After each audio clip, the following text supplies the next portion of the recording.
I'm a driver for the Dark Convoy, Part 1. Have you heard of the Dark Convoy? I hadn't, not until last night. It was a normal pizza delivery shift before the Dark Convoy's ringleaders captured me and put me through their crucible, a test to see if I was fit to become one of their full-time drivers. As usual after school, I sped to Side Slice, home of the greasiest, best pizza in my hometown. I put on my uniform and prepared for a night of deliveries. Driving away from a friendly customer's two-story suburban home, I called my girlfriend, Charlotte. I listened as she talked about her upcoming final exams, weaving through highway traffic as I spoke, then ducking into the town's back alleys. My mind drifted to the true love of my life, driving. If there was one thing in this world I was good at, it was driving. No matter the make or model, no matter how crappy the car was, whenever I got behind the wheel, I felt truly alive. In my subconscious, I considered myself a speed demon. I drifted through corners like a hovering hummingbird. To me, the road was pure nectar. My boss at Side Slice paid me $2 over minimum wage simply because I was that good. Gavin, damn it, lost in thought again. Charlotte's shout snapped my attention back to the road and our conversation. Are you even listening to me? She asked. Yes, of course, I was just thinking about something, sweetheart, I replied. I heard the intermittent beep of another incoming call, telling me my best friend and occasional business partner, Steve, was on the other end. Likely news about the status of our latest order from Richard Pressman. Richard was a big player in our small town's drug trade, compared to Steve and me. Hey, Charlotte, I said, checking the caller ID before quickly hanging up. I'll see you after work, I need to swing by Steve's first. Before I could hang up, I heard a high-pitched hiss in the sky, and then I saw something. It moved slowly across the sky. It looked like a brilliant, drunken shooting star, but it moved so slowly, leaving a crackling, sparkling rainbow in its wake. Colors I had never seen before. So dazzling my tiny human brain could barely comprehend them. What the hell? I gasped. Gavin, what's wrong? Sorry, Charlotte, I just saw something really trippy, I explained to her, and at the last second I saw something else. Sparks from the brakes of a car stopping abruptly at an intersection I was about to cross. I swerved left just before slamming into its rear. Tires shrieked like a pig being slaughtered. I veered, narrowly missing two more cars hurtling towards me, and somehow, like Frogger on steroids, I made it safely to the other side of the road. Horns blared, and drivers flipped me off. I pulled over to the side of the road, looking into the back seat. By some miracle, all the pizzas were intact. Leaning low over the steering wheel for a better view, I watched the shooting star continue towards the edge of town. With my limited stargazing experience, shooting stars always appeared for a second before vanishing, and they flew very fast. This one looked more like a satellite. It was bright and didn't flicker in our atmosphere, yet it didn't belong to our atmosphere. As Charlotte kept asking if I was paying attention and my phone beeped to remind me Steve was on the other line, I closed my eyes, steadying myself for a moment. When I opened my eyes, the star was still there, still heading towards the edge of town. Steve was an avid believer in aliens. If he were in the passenger seat, he'd say it was a UFO. I usually didn't believe in such things, but what I saw could make anyone change their worldview, even me. I have to go to this place, Charlotte, I said. I considered the pizzas but decided their owners could wait a few more minutes. I was on time. By the looks of it, the shooting star had just landed in a nearly abandoned industrial area of town, not far from here. I had enough time to investigate and still complete my deliveries. I'll call you back, okay? Charlotte said. Sure, goodbye, sweetheart. Hung up, checked my rearview mirror, then turned right and drove in the direction the strange star had fallen. What the hell am I doing? I thought. I had a smart head, not the type to chase after stupid things, and I had a job to maintain, drugs to sell, and pizzas to deliver. But the shooting star seemed like a nugget of gold. There was something special in its rainbow tail. Following the star's magical arc, I felt something hard to explain. Getting it would probably make my life a little better. Turning another corner, I continued to drive. Headlights cut through the darkness and startled me. In the distance, at the end of a cul-de-sac, I saw a warehouse surrounded by a shimmering, glowing dome, like a soap bubble. The fallen star was there too, or what I thought was a fallen star. On closer inspection, I saw that it was a spacecraft, an unidentified flying object. Damn it, I thought.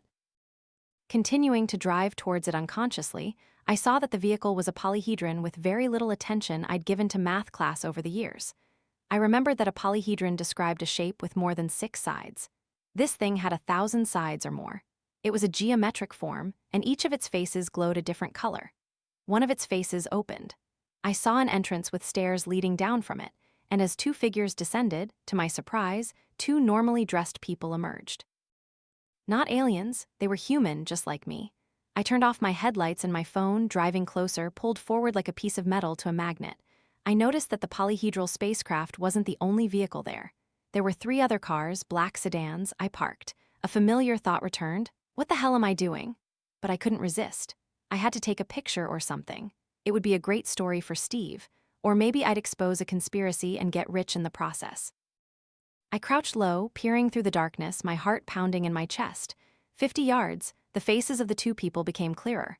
All human, no aliens here. 30 yards, they were talking, a drug deal or something.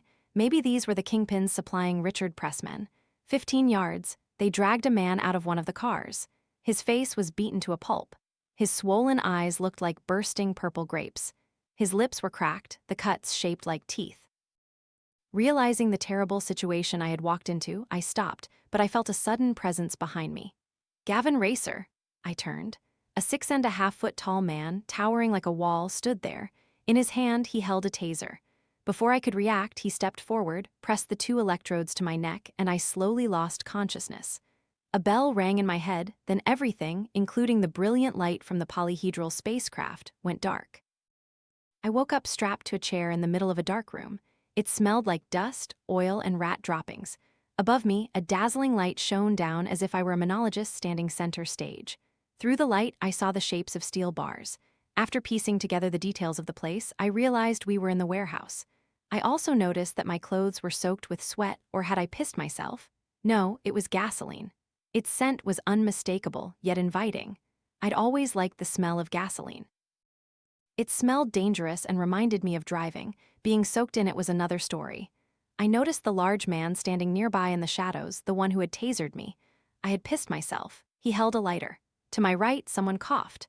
I turned to see it was the man they had dragged out of the car, the one with swollen eyes and a disfigured face. He too was soaked in gasoline, strapped to a chair just like me. The last thing I noticed in front of me was a projector screen. Someone standing in the shadows beside it spoke. Gavin Racer. The voice belonged to a woman, quite sweet but carrying something deadly. I kept my mouth shut. That's your name, isn't it? She asked. Yes, I replied. We've been watching you for a while, Gavin, the woman said provocatively. Why? Because you can drive, she stated. They had been following me or watching when Steve and I were doing donuts in abandoned parking lots. Why do you care about my driving skills? I asked. And who are you? We represent the Dark Convoy, the woman continued. And for now, that's all you need to know. If you pass our test, you'll know more and you'll be richer than you can imagine. Don't listen to them, the man to my right stammered through his crushed lips. Don't listen, kid. A sickening crack cut off the man's words. Another thug had pistol-whipped him in the back of the head. A cloud of blood and gasoline-soaked matter splattered onto the floor. The screen lit up like a cinema, illuminated by a high-resolution projector somewhere behind me. On the screen were 3 instructions. Choose one of 2 options. Options will be labeled 1 and 2. Say 1 or 2 for your chosen option. Don't overthink. You have 10 seconds for each choice. I don't understand. The screen lit up. On the left, a picture labeled 1. On the right, a picture labeled 2. It was a chicken and an egg. Above the screen was a timer. It started at 10, and in the seconds I paused to grasp the meaning of what I was seeing, it had counted down to 6. The man to my left flicked the wheel of his lighter and a flame erupted. 3 seconds, the woman said. Chicken, I blurted. I mean 1. The timer stopped. So? The woman asked. Do you understand how the test works? The man to my left extinguished the flame, while the man to my right mumbled, Don't play, kid, just let it run out. Ignore him if you want to live, the woman said. If the timer expires, we'll execute you. If you answer all questions correctly, we will decide our next step depending on the results. The screen changed. A rabbit on the left, a carrot on the right, and the timer began again. Carrot, I said. 7, 6, 5. Damn it, carrot, I started to panic. 4, 3, carrot is 2, I blurted as fast as I could. The screen paused, then changed again. A flower on the left, a bee on the right. 1, I said. The test continued. Milk and cookies, then fresh milk and chocolate milk, then deviled eggs and white eggs.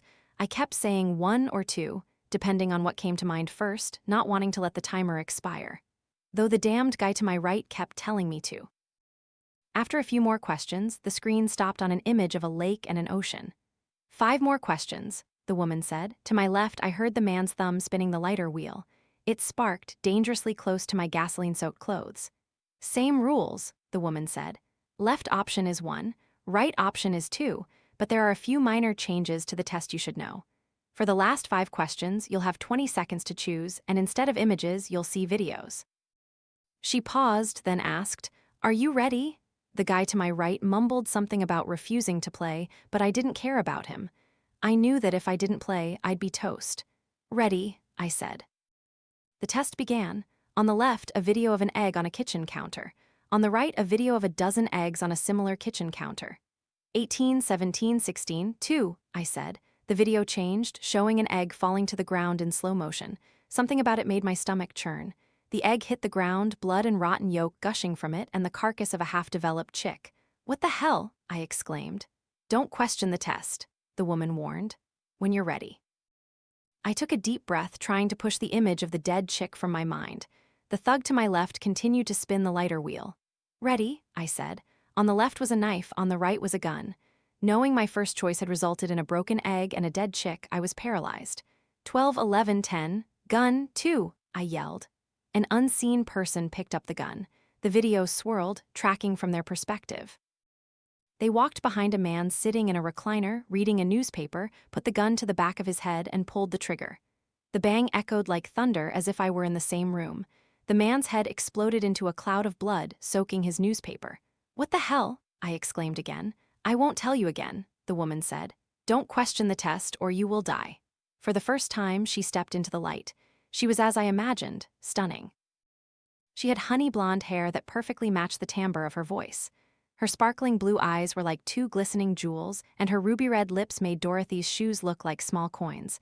But she disgusted me. I hated seeing her, the showrunner for this insane game. "Are you ready?" she asked. "Ready," I said helplessly. On the left, in the middle of the road, was a newborn baby. On the right, tied up with ropes, were a dozen adults, also in the middle of the road. 15, 14, 13. I couldn't decide. I couldn't be responsible for this. 9, 8, 7. But too cowardly to see what happened when time ran out, I made my decision. 2, I said. I heard the blare of a truck horn and it sped forward. It crashed into the group of adults. The sound of wheels crushing bodies drowned out the screams. A column of blood, arms, legs, and other body parts flew into the air, then the truck vanished, leaving only a massive bloodstain on the road. In the other frame, a person in a hoodie picked up the newborn baby and carried it off the road. "Please," I said, starting to cry. "Stop. 2 more questions," the woman said. "Are you ready?" I nodded. The screen changed. On the left was a waffle, on the right was a pancake. Strangely, after all I had seen, this was the hardest question. 6, 4, 1, I said. I had always loved Belgian waffles. My mom used to serve them every Sunday, always with a little whipped cream. And as if the test was reading my mind, a hand holding a spoon appeared. The hand swept whipped cream onto the waffle just like my mom did when I was a kid. The hand holding the spoon left the frame.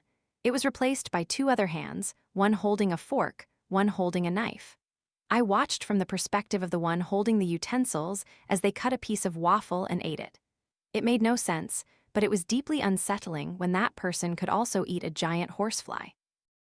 "Wrong answer," the man to my right said, gasping through his bleeding mouth. "Don't bother with the last question." "Are you ready?" the woman asked. "Ready," I said. The screen changed. On the left, I saw Steve. He was naked, his hands tied to a hook above a chain that secured his feet. His pale skin glowed under the light of whatever room he was in. He looked like a malnourished pig awaiting slaughter. Then on the right, I saw Charlotte. Her beautiful tanned skin looked like caramel. Her dark brown hair was pulled into a messy bun, just like she usually wore it. 18, 17, 16? I couldn't choose. On one side was the best friend of my life. On the other was my girlfriend, whom I had only known for a short time, but I realized then that I had fallen in love. And what would happen when I chose? Seeing Steve and Charlotte writhe like animals in a slaughterhouse, screaming for someone to help, made my gut churn. 9, 8, 7. I considered letting the time run out. The man to my right kept muttering that I should. The thug to my left flicked his lighter. The smell of gasoline filled my nostrils. 4, 3, 2, 1, I said. I chose Steve at the last second and Charlotte's frame went black. In Steve's frame, a hooded figure like the one who carried the baby off the road entered. They held a shiny cleaver. Steve began to scream in terror, eyes wide. He begged for his life. The hooded figure stepped back, raised an arm, and swung the cleaver into Steve's chest. It sounded like someone chopping wood, the only difference being the crunch of Steve's ribs breaking. Then the figure yanked both hands down, the cleaver tearing through Steve's torso. A gush of blood and organs erupted from his chest cavity. Life slowly faded from Steve's eyes. Then the screen went blank. The remaining lights in the warehouse flickered on. The mysterious woman stepped forward, flanked by other anonymous thugs. The one to my left finally stopped spinning his lighter, looking into my eyes. The woman smiled. "Welcome to the Dark Convoy."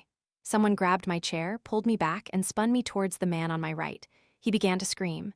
"Please," he said, "please give me another chance. I know I broke one of the rules." "You broke them not just once," the woman said.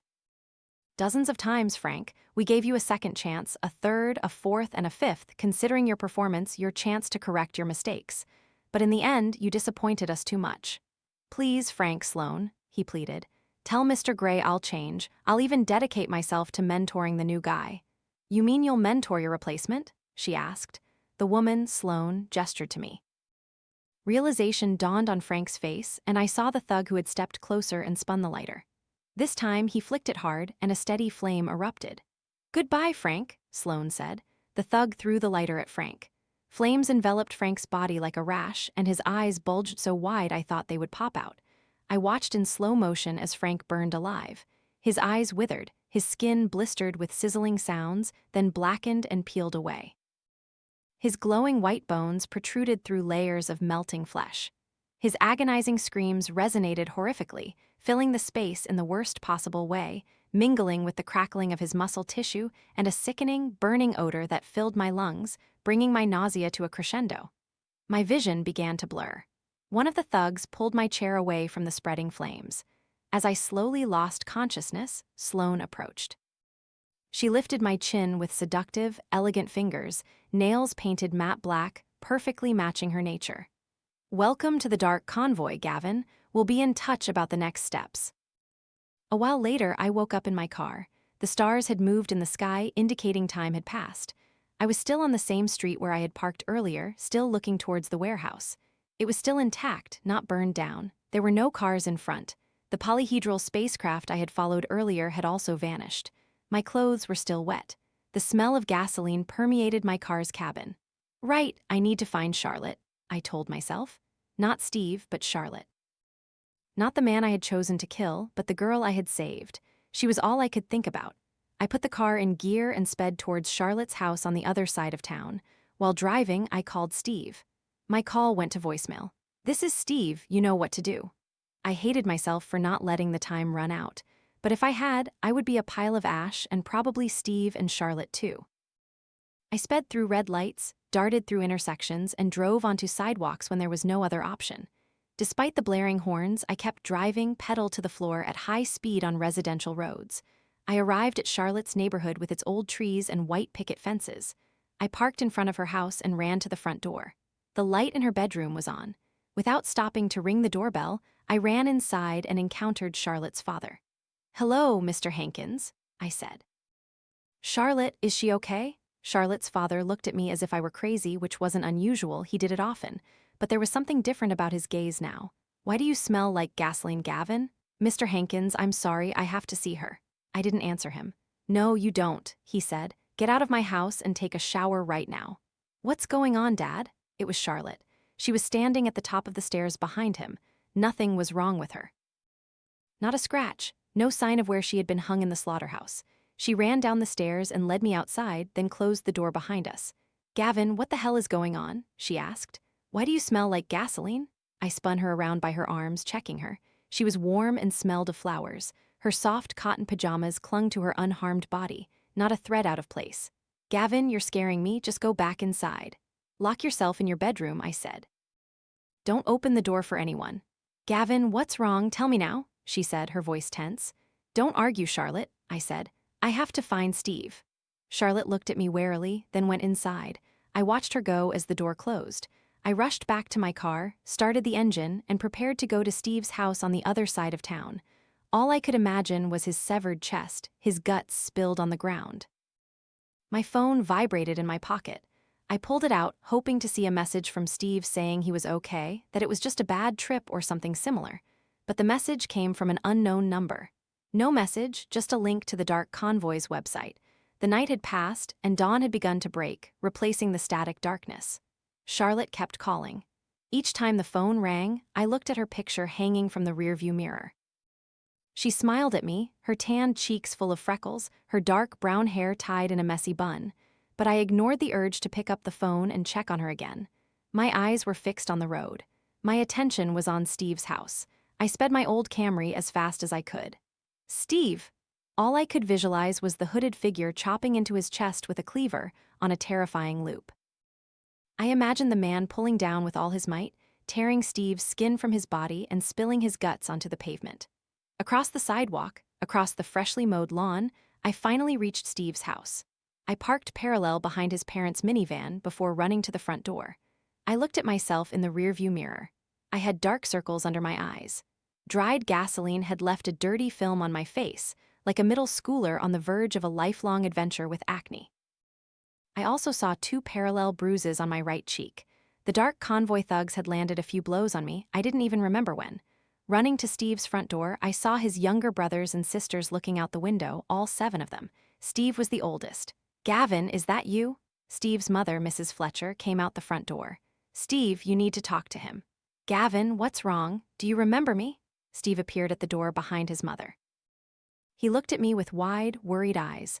All I could think about was the video of him hanging in the slaughterhouse, but there wasn't a single scratch on him. "Gavin, can you calm down?" Steve said. "Gavin, he's sleepwalking again," Mrs. Fletcher said, going back inside with a puzzled look. Steve walked past her. "What the hell, man?" he growled. I started patting him all over, searching for injuries.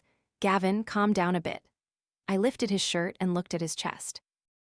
There, I noticed it, a huge white scar with raised tissue an inch apart where stitches had been. Steve pushed me back and pulled his shirt down. "What's that gas smell, damn it?" Steve said, covering his nose with the back of his hand. "Let's talk across the street." I followed Steve's gaze, seeing that his mother and siblings were still looking out the window. I started to drive. After we took 2 left turns, Steve told me to pull over to the side of the road. "Are you okay?" I asked as I parked. "How? Last I saw a cleaver," I stammered. Steve started rubbing his temples with his fingertips. "I saw the shooting star too," I said, "and I followed it to the warehouse. I took the Dark Convoy's test. The chicken and the egg, you and Charlotte, I'm sorry I chose her." A sharp pain flared in my shoulder as Steve punched it. He wasn't a large man by any means, but he put all his strength into that punch. "Don't go into that damn warehouse again, Gavin. All I did last night was call you many times about our order, which we missed because you flaked out and God knows what else." "That wasn't a bad trip," I said. "Steve, it was real. Where did you get that scar on your chest?" "Heart surgery," Steve said. "I've known you a long time," I replied. "Why have I never seen it?" "I don't know, man, look at this. Why are you suddenly so interested in my scar? Whatever, don't worry about it. Just take me home. My mom will nag me all morning." I drove the Camry and turned towards Steve's house, parking a few houses away. "Go take a shower," Steve said and got out. "You stink." Then he looked back again, grimacing at my wretched face. Steve closed the door and started walking home. Steve was alive, but the video of his death, it was so real. The sun was high. I rolled down the car window, feeling nauseous from the smell of gasoline. I felt like I was experiencing the worst headache in history. Birdsong and the warm morning breeze created a stark contrast. Just as I was about to drive home, a car pulled up behind me. My dream car. It was a Dodge Demon, a legendary 850 horsepower beast, accelerating from 0 to 100 km/h in 2.3 seconds. Destroyer gray, the color of my grandmother's broken urn, so sleek you could see your reflection in it. The Dark Convoy had read my mind, delivering me the ultimate muscle car, something I had dreamed of owning since I first laid eyes on it. A man stepped out of the passenger seat. I recognized him as one of the thugs from the night before, the one who stood beside Sloane while she conducted the test. He walked to my open driver's side window and leaned down. "I'll swap cars with you." I got out of the car, then reached back and took Charlotte's picture, which was hanging from the rearview mirror before the man got in. Inside, I knew this was the last time I would see my old Camry. The man drove away. I watched it go. We had been through so much together. So many pizza delivery shifts, winter road races, dates with Charlotte, and drug deals with Steve. It was a crappy car, but I loved it. The demon behind me flashed its lights, so bright they cut through the sunlight like a razor. I walked towards it. Through the front windshield, I saw a familiar face. It was the man who had tasered me, the one who had set my predecessor on fire before Sloane welcomed me to the Dark Convoy. Now, the next morning, the work had begun. The man stepped out of the demon. He was taller than me, big enough to break me in half with a flick of his wrist. "My name is Brand," he said, extending a calloused hand. "I hear you're a great driver. You and I are going to headquarters. I'll give directions, but you drive. I want to see what makes you special." "The demon, you want me to drive it?" I asked. "Oh yes," Brand said. "It's yours now, your dream car, right? If you do well, you can keep it after you complete all your missions with the convoy." Brand walked around to the front of the car, got into the passenger seat, and I followed. I felt the steering wheel in my hands, felt the car's power. It was pure hell with unparalleled strength. It ran on nightmare fuel, not premium unleaded, and spewed ash instead of exhaust. I turned the key. It roared ferociously. I started the car. The ride was smooth. Every joint in the chassis was perfectly aligned. The wheels meshed seamlessly with the road. I had never driven such a beautiful car, but I couldn't shake my fear. It felt guilty to enjoy the car after witnessing what I had seen. The man I had replaced burned alive, and Steve hacked to pieces with a cleaver. The choice between him and Charlotte, leaving my best friend to die even though he didn't really die, even though there was a grotesque scar on his chest from some ghostly heart surgery. "What do you think?" Brand asked. "It's perfect," I said. I wasn't a muscle car guy myself, but I couldn't deny it was phenomenal. Brand gave a thumbs up to the right, lost in thought as we drove. I didn't notice that we had reached a road winding through the forest. It didn't look anything like I remembered Steve's neighborhood. I turned onto the bumpy dirt road, but as I entered the forest, it closed in behind me and it changed. It became a perfectly clear, straight highway, and even though it was morning when we left Steve's neighborhood, the space here had turned to night. It felt like we were inside a snow globe. Stars stretched endlessly above. I pulled the demon over to admire it all. "Where are we?" I asked. "The road to nowhere," Brand said. "Right where we need to be." Then, massaging the dashboard with his large, calloused gloves, he said, "Now, show me what this nightmare can do. 805 horsepower, 0 to 60 in 3 seconds. My curiosity was itching terribly, and my foot felt 1,000 pounds heavy. I pressed the accelerator. The demon roared, its fangs biting into the pavement. I was glued to my seat, gravity comparable to a black hole pulling me in. The pressure squeezed my skin as if I had just undergone the tightest facelift in human history. The stars blurred above. In 2 seconds, we reached 60 miles per hour. Within a quarter mile, we were going 200 miles per hour. Brand let me accelerate for another 30 seconds. The speed increased to a more dangerous level. Then he signaled me to slow down. I brought the speed back to 60 miles per hour, and as I did, I remembered where I was and the fact that I hadn't used any psychedelics. "Okay," I said. "What the hell is the road to nowhere?" "Did you think the Dark Convoy headquarters would be right near your best friend Steve's house?" Brand asked. "Yes," I said. "Stupid idea. The road to nowhere is exactly where you need to be, exactly when you need to be there," Brand said. "Sometimes we have to take detours." "We." I said, "I'm part of the Dark Convoy now, right?" "You bet your ass," he quipped. "But why me?" I wondered. "How should I know? I mean, you can drive, that's clear, but the Dark Convoy didn't hire me to be a recruiter." Sensing my dissatisfaction, Brand continued, "Maybe you're just a MacGuffin." "A what?"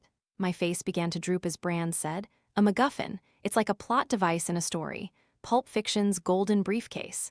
Star Wars plans to destroy the Death Star. Whatever it is, it's just a plot device to move the story along. Maybe that's all you're a small plot point in the grand scheme. Perhaps your job is to propel the story, then disappear. Disappear like Frank did after they set him on fire? Look," Brand continued. "I hate to tell you this, but the blunt truth is you're not the center of the universe.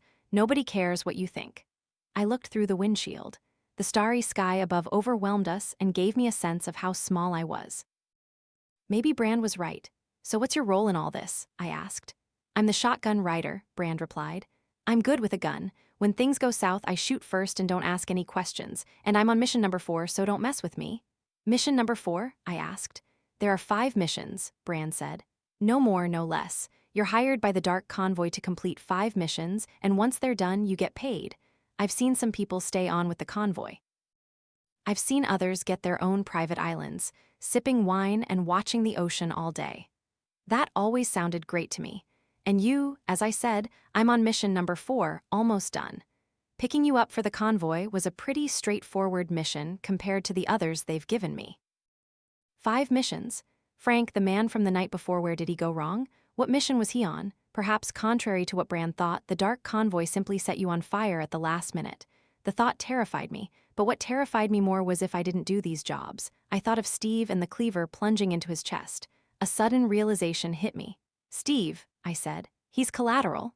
Your best friend? Brand asked. Essentially, yes, there was never any heart surgery. Steve is a ticking time bomb, and if you don't behave, he'll explode like a balloon and take his whole damn family to hell. In the test, I chose my mom instead of my brother. He's still counting down, and once I get out of here, once he's safe, I'll take all 3 of us to that private island I told you about. Thank God I didn't choose Charlotte, but either way, I had condemned Steve to death. I'd known him my whole life, my best friend, and now they had me. I would do these jobs for them unless I wanted everything and everyone I loved to turn to ash. Don't think they won't come for your girlfriend, Brand said, as if reading my mind. But your best friend, Steve, is the real collateral. Knowing someone you care about will explode if you mess things up is enough to keep anyone in line. Brand gave another thumbs up. To our right, an exit appeared. We're almost at Earl's, he said. You'll learn more soon. A minute later, we pulled up to a roadside bar. A bright orange neon sign stood above it. Earl's. I stopped, then Brand and I got out of the car. We walked to the main door and were greeted by a bouncer as big as Brand and twice as ugly. Hello, Clytus, Brand said. Damn it, how many times do I have to tell you my name is Daniel? Brand gestured for me to ignore him. New guy, Brand said. We're here to process him. Daniel, Clytus, whatever his name was, he was sizing me up with his judgmental eyes. Looks a bit young for the convoy, he said. But he can drive, Brand replied. I've seen it firsthand. All right, go in the back, Clytus said. Thanks, Clytus, Brand replied, before the bouncer had a chance to respond. The door slammed shut behind us. Earl's interior looked like one of its own neon tubes. Everything glowed a strange orange through thick cigarette smoke and other fumes that smelled 1,000 times more dangerous. I saw the most sinister crowd I had ever seen. Truckers so busy they could make their mothers cry. Bikers with wild eyes from inhaling drugs. Strippers dancing and bar staff serving the crowd, their expressions showing this was the last place they wanted to be. There was also a dead man everyone had forgotten, pinned to the bar with an oversized Bowie knife. Brand led me past it as if we were strolling through a park. We reached the back of the place and went through a red door. We entered a smoke-filled backroom with more tough bikers.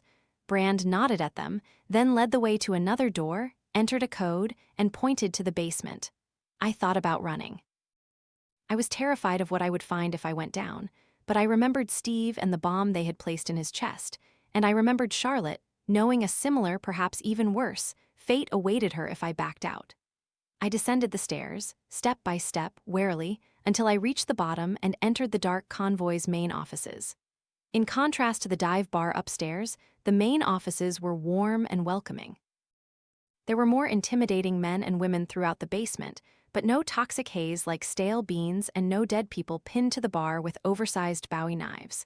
It could have been the headquarters of a small Main Street business. As Brand led me down the hallway, I saw offices on the right and left, with men and women on the phones, conducting business as usual. I stopped to peer inside one room. I saw a man with a bald head, white as an eggshell. He was 1,000 times uglier than anyone I had seen upstairs, his face like a seasoned boxer who had been hit too many times. I saw that his right eye was blind, his pupil rolling in its socket like a marble in a glass of milk. There was another guy talking to him. He was of average height and weight, small compared to Brand and some of the other personnel I saw in the basement, but he looked like he could beat any of them with one hand. He turned, stared at me, then pulled the curtain closed. Hurry up, Brand said. I was startled from my thoughts and ran after Brand. He led me into a small waiting room next to an office. On the door was a label, Millicent CRME, Director of Human Resources. Brand sat down and picked up the latest entertainment weekly from the coffee table, crossing his legs as if he were waiting for a routine doctor's appointment. It won't be long, Brand said. Millie runs a tight ship. Peering through the window, I saw Millicent CRME, or Millie as Brand called her. She was a friendly old woman with bluish-gray hair, her skin sagging from years of gravity. But unlike the others in the basement, she looked genuinely friendly.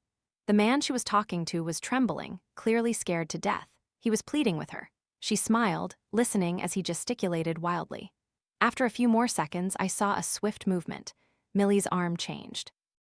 It became a tentacle, but that couldn't be. She was a normal old woman a second ago. A tentacle, her strange fingers wrapped around the man's neck.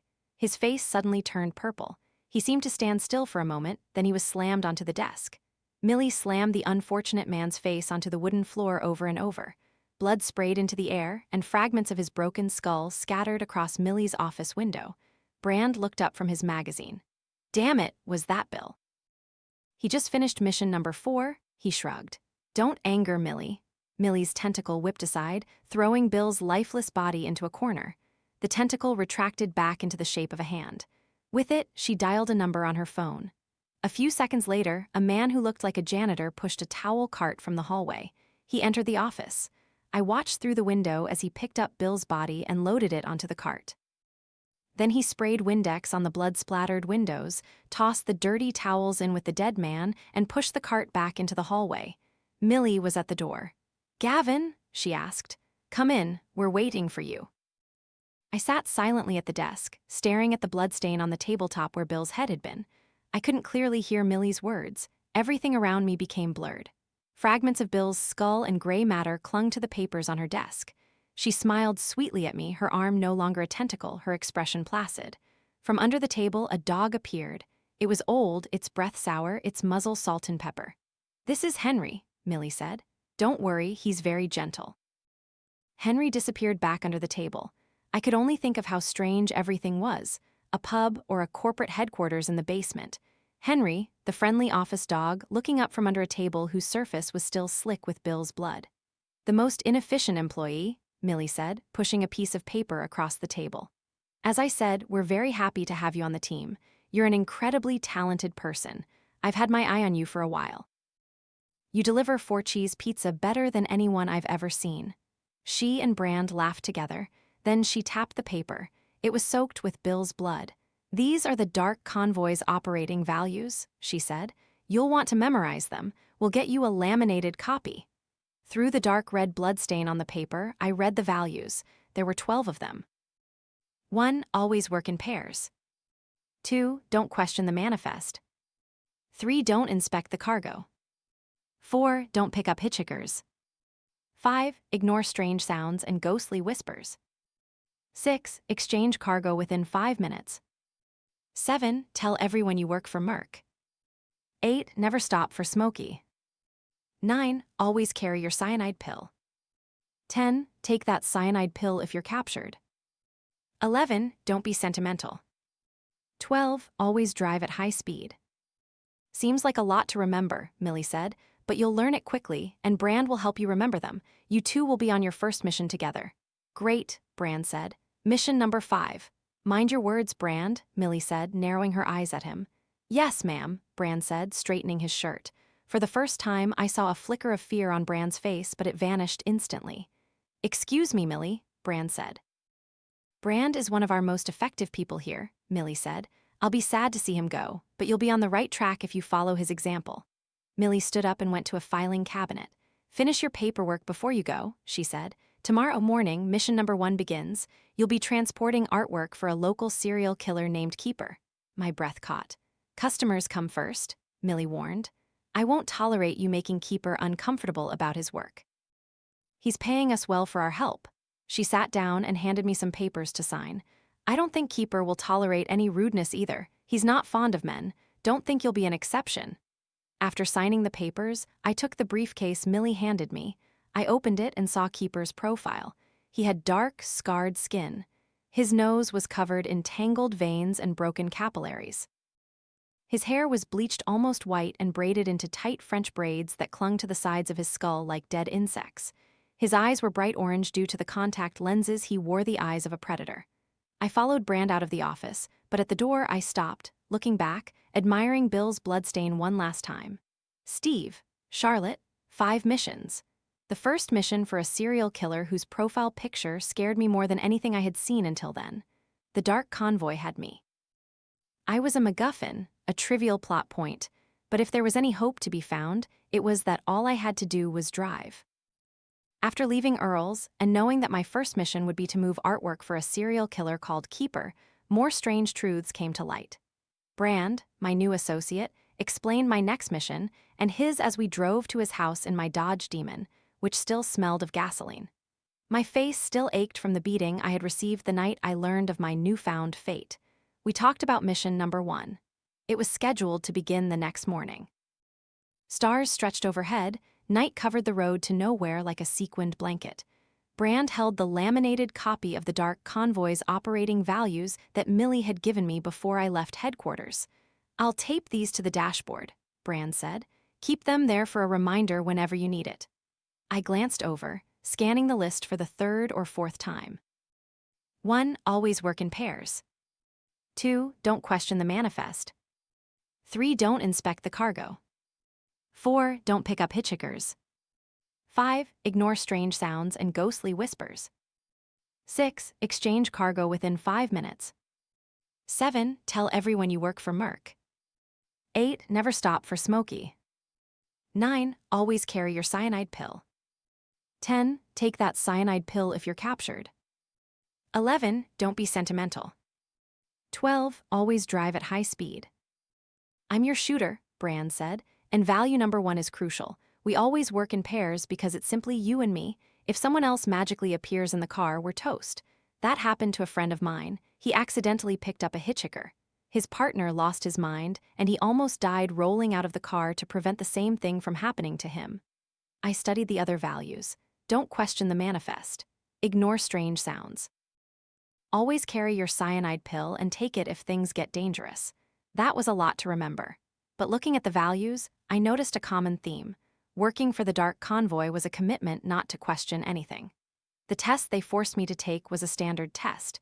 Can you choose in 20 seconds between killing a newborn baby or 12 adults? Not between your best friend and your girlfriend, both of whom you love in unique ways. Can you choose who lives and who dies? The answer never mattered. They were testing if I could make quick decisions under pressure.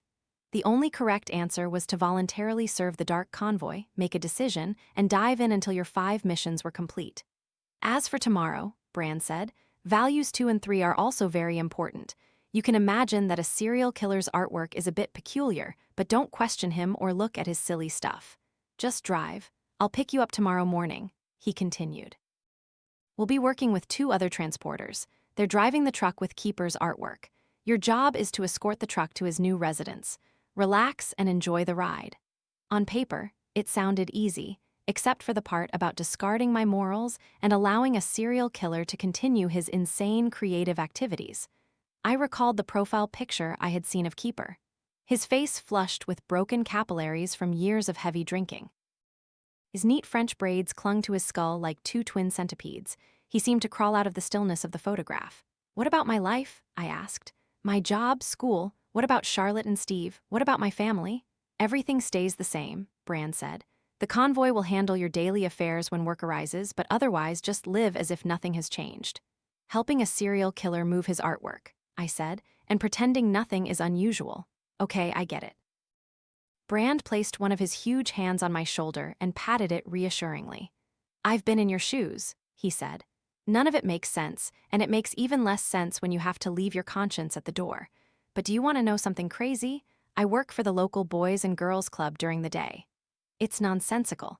How do you think I feel being a role model for youth, then stuffing my morals in a drawer when the convoy calls for me?" He looked out the window as if searching for answers among the stars. "But it's a ticket out of poverty," he continued. "Too many bills, meager paychecks, the damn rat race. Remember what I told you about my brother and my mom? About the island we'll all move to after my last mission is complete. I want you to start thinking right now about what you'll do after all this is over and drive forward. Drive like your life depends on it. And discard your morals when you have work, then live the rest of your life as if nothing has changed." The night I met Brand, he tasered me in the neck, knocking me unconscious and strapped me to a chair for the convoy test. Then, as I walked past him, he set fire to the man I was about to replace. On one hand, a murderous arsonist. On the other, the manager of the local Boys and Girls Club. "So what will you do when it's all over?" he asked. I don't know, I replied. He looked at me intently. Think carefully about what I've told you. Always hold on to your ambition and let it be your guiding star when you start to show signs of being corrupted or manipulated by power and desire. Remember why you started this job and where you'll return after everything is over. Above all, think of your loved ones and the people you care about. Then we fell silent, each of us pursuing our own thoughts, and I was quite preoccupied with what Brand had told me. A short while later, we left the road to nowhere, stepping into bright sunlight. After a few more minutes of driving, we finally arrived in front of Brand's house. I saw a woman looking out the window. My mom, he said. I'm doing this for her and my brother, and after I complete this mission, I can assure everyone will buy a one-way ticket to that island. I had forgotten this was his fifth and final mission. Get out of the car, he said. I'll pick you up tomorrow morning with the moving truck. Remember what I just told you. Goodbye. He gave me a friendly wink. See you tomorrow. I'll swing by around 9. I looked around. I didn't know my way home, and I didn't even know where the hell I was. As if reading my mind, the demon's dashboard interface lit up and displayed a map. It showed a city I didn't recognize, its neighborhoods unfamiliar. I entered Charlotte's address. A seductive, enchanting female virtual assistant told me to turn around and head towards the old road. I followed her instructions and eventually reached the start of a forest road. I followed it, and once I passed through the curtain of trees, I was back on the road to nowhere. The virtual assistant told me to take the 10th exit. I slowed down, searching. After identifying the exit, I pressed the accelerator. The stars blurred as I accelerated from 0 to 60 in under 3 seconds. I drove at 150 miles per hour towards home, following the virtual assistant's instructions. I exited, finding myself on a familiar residential street.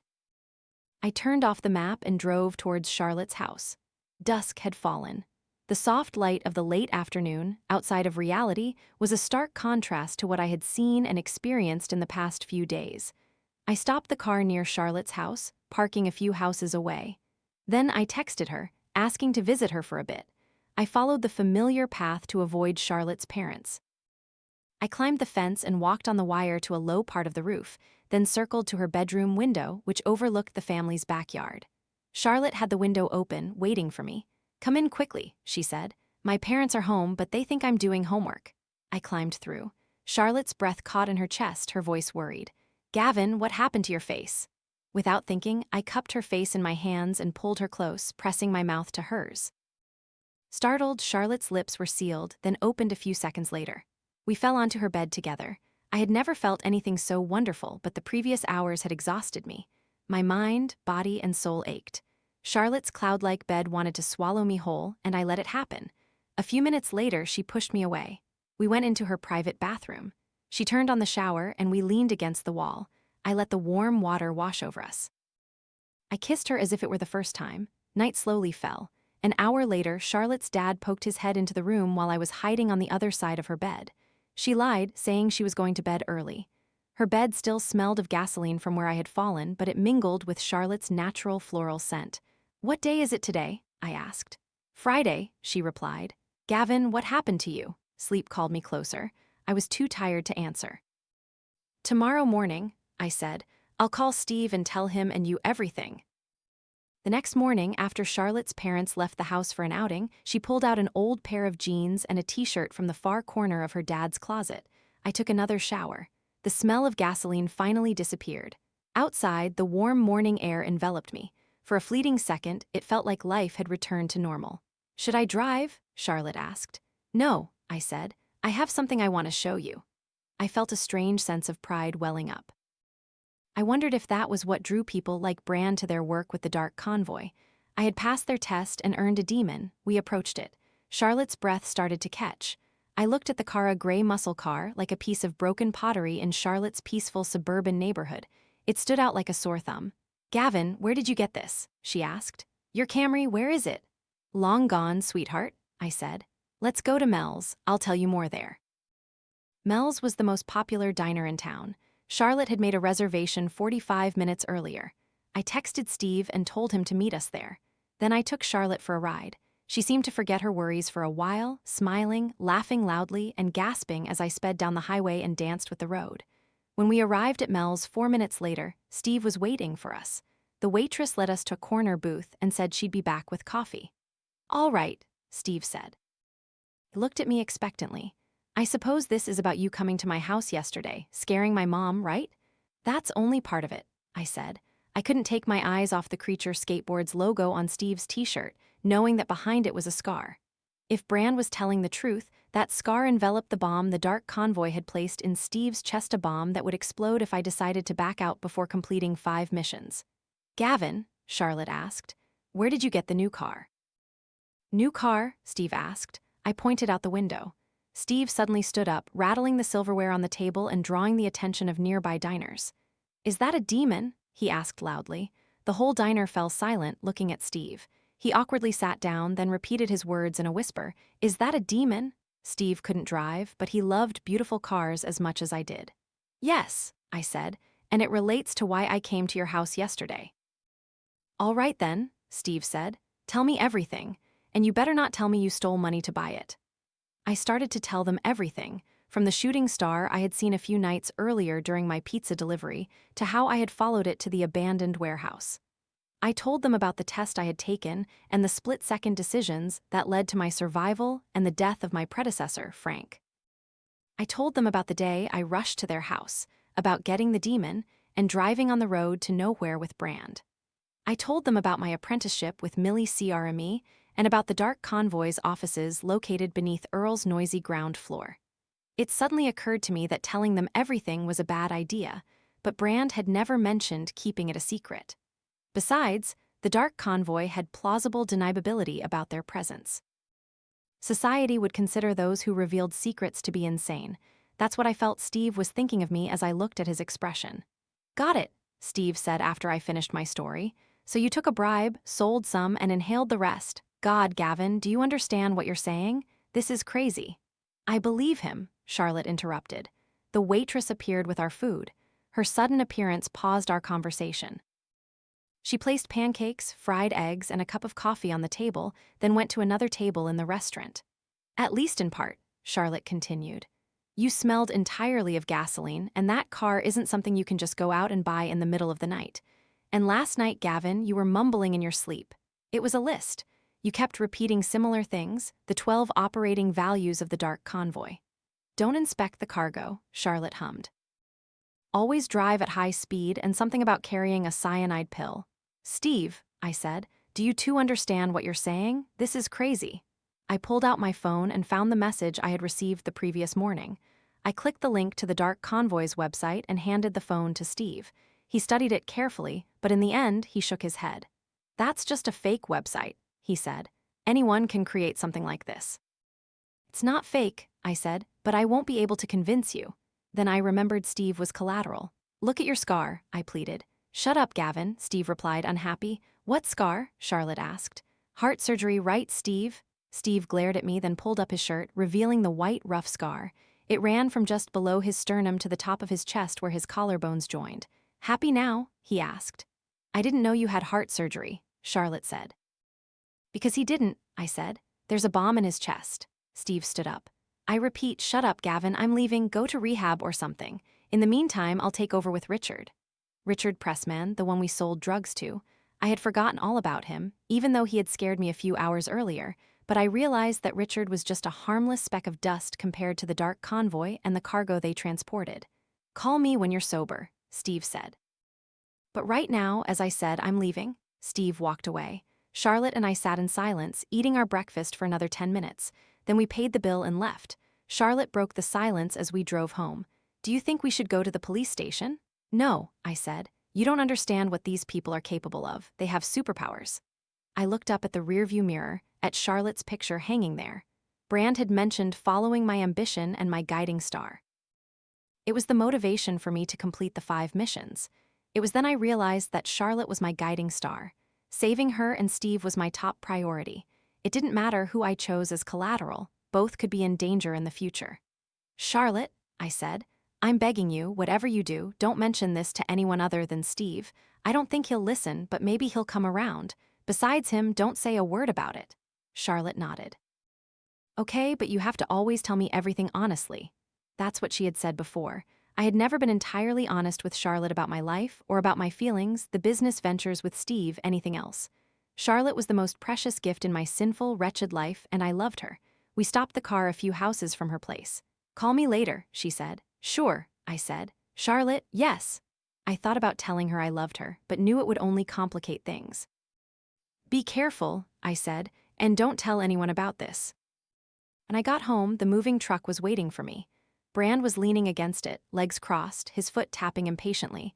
In the cab were two other Dark Convoy transporters, a man and a woman, waiting for me. Brand walked up and climbed into the Demon. "It's 9:30 now," he said. "This isn't a good look." "I'm sorry." He sniffed the air. "It smells like flowers in here." "Yeah, right," I said. "It's herbal essence. I had to take a shower because all of you doused me in gasoline." "Come on," Brand said. "Let's go." I grabbed the gear shift. "Oh, I forgot." Brand handed me something. "Looks like a cyanide pill," he said. "Operating value number 10, take it if you're captured." I took the pill. "Right, thanks for the reminder." Although I didn't notice it at first, my eyes drifted to something hidden beneath Brand's leather jacket, a sawed-off shotgun. He also had a gun on his hip. I knew nothing about guns. Anyway, whatever Brand was carrying looked very dangerous. The Demon's virtual assistant spoke, guiding me to the road to nowhere. The moving truck behind us followed through the trees. As the gate to nowhere closed, I found myself under a surreal, infinite starry sky.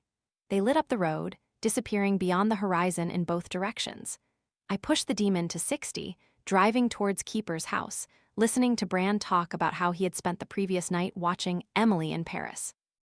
As we took Keeper's exit, I found myself on another forest road. At the end of the road, I stopped in front of a small, fairy tale-like bungalow. It was painted blue with white trim and a pink front door that looked like rose petals. Through the windows was a warm, welcoming light. I parked the Demon. The moving truck stopped right behind me. "Help us move the cargo," Brand said, "and remember the operating values." I followed Brand and the two transporters up the bungalow's steps to the front door. Brand knocked, and a minute later, a man answered. He was very large, as tall as Brand, not muscular, but huge. He had an enormous belly that spilled over his belt, with arms as thick as hams, showing superhuman strength. His face was just as in the profile picture Millie had shown me, a chaotic mess of bulging veins.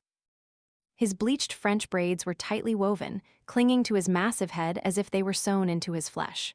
"Welcome," he said in a practiced falsetto. "Glad to have your help." We followed Keeper through the front door. Inside, the house was very clean, but I guessed Keeper was an excessive animal hoarder because the house smelled like a zoo. But it was kept neat. Everything was carefully boxed. Inside, a scent like scented candles permeated the air, though underneath, I caught the subtle aroma of strong liquor and stale cigarette smoke. Along the walls were huge cardboard packages about the size of barrels, containing Keeper's paintings. Keeper's voice deepened, turning hoarse. He had forgotten his preferred pronunciation or grown tired of the act, realizing we were all there for business. "We're just moving these paintings tonight," he said. "I need to get them to my retreat." "Sure," Brand said. "We'll load them up. Please be careful," Keeper said. "It's very precious cargo, very important to me." Brand and Keeper discussed further details of the mission. Driven by curiosity, I stepped deeper into the house. I was fascinated. The place was like a pastel Easter egg basket. Each room was a different color: purple, orange, mint green, all as pure as the living room, and there were more boxed paintings placed throughout those rooms.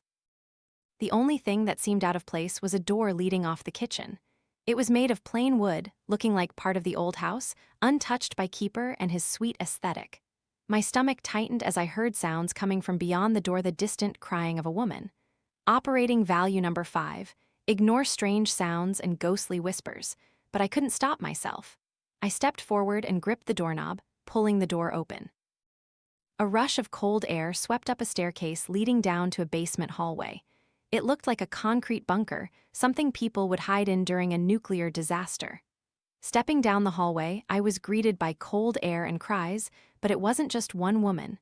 It was a chorus of many sobs, too many different inflections.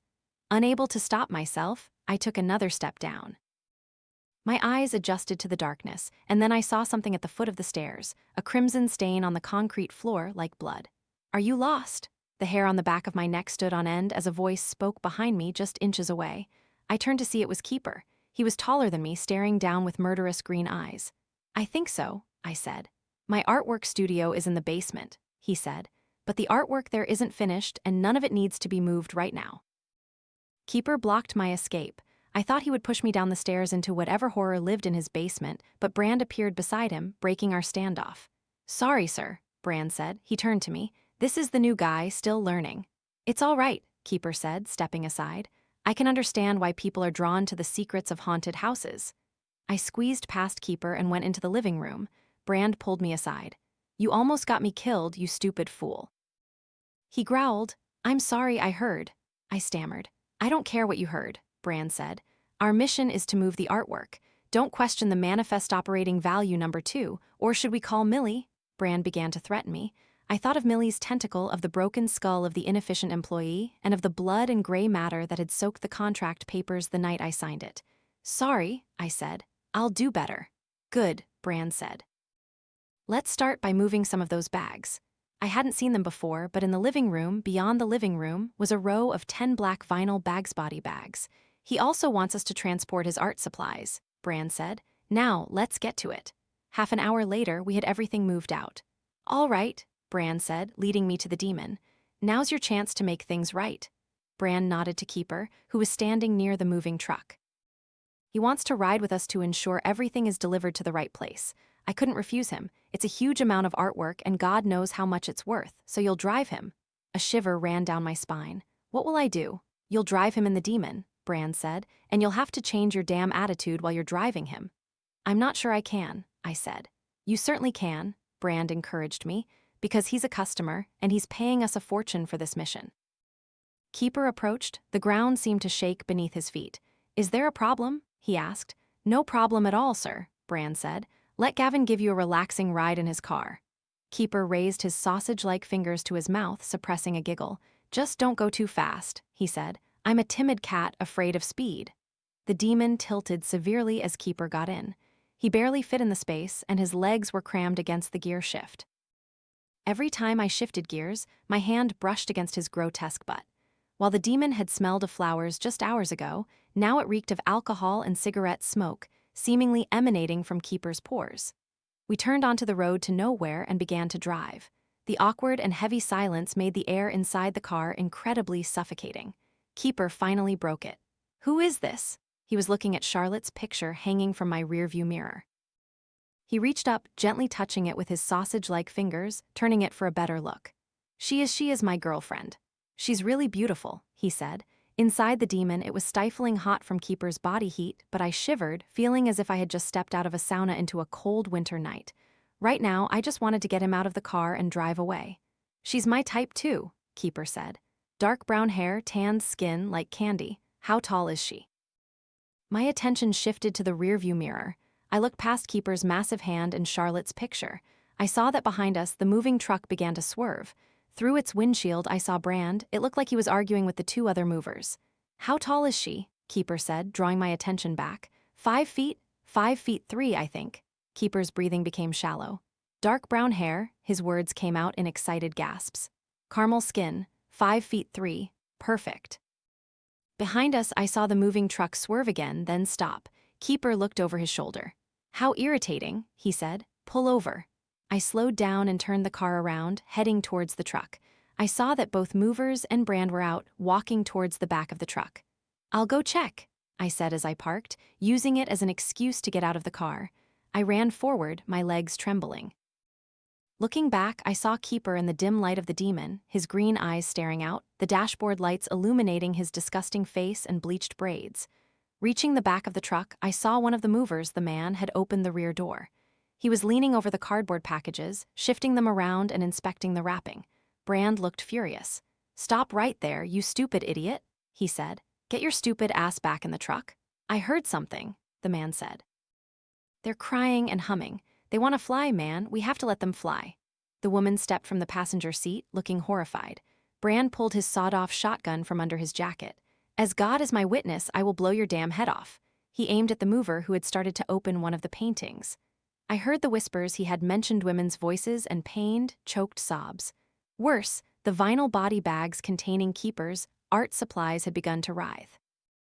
The mover tore away another layer of cardboard, revealing a glass-fronted box. Inside, a woman was suspended. What the hell? Even Brand lost focus. The woman wasn't dead. She was still breathing, moving very slightly. Her hands were nailed, her skin peeled thin like butterfly wings and dyed. Her clouded, blind eyes searched in the darkness, and her choked pleas for help echoed through the glass.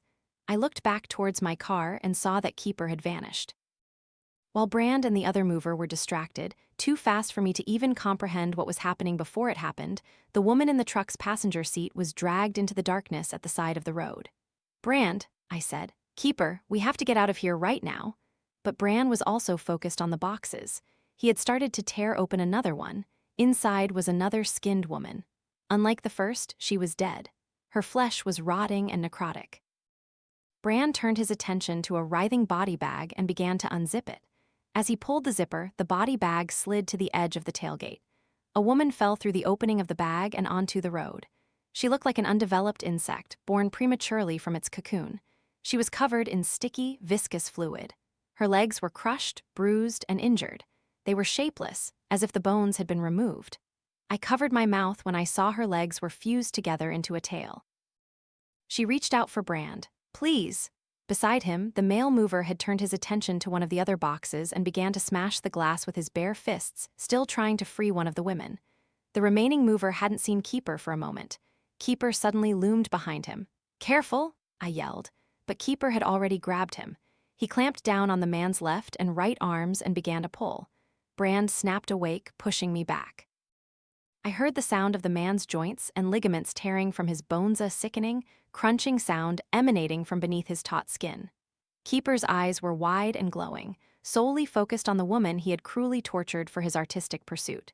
With one final pull, the man was torn in half. His skin burst at the neck and ripped down his torso as his chest cavity was split open.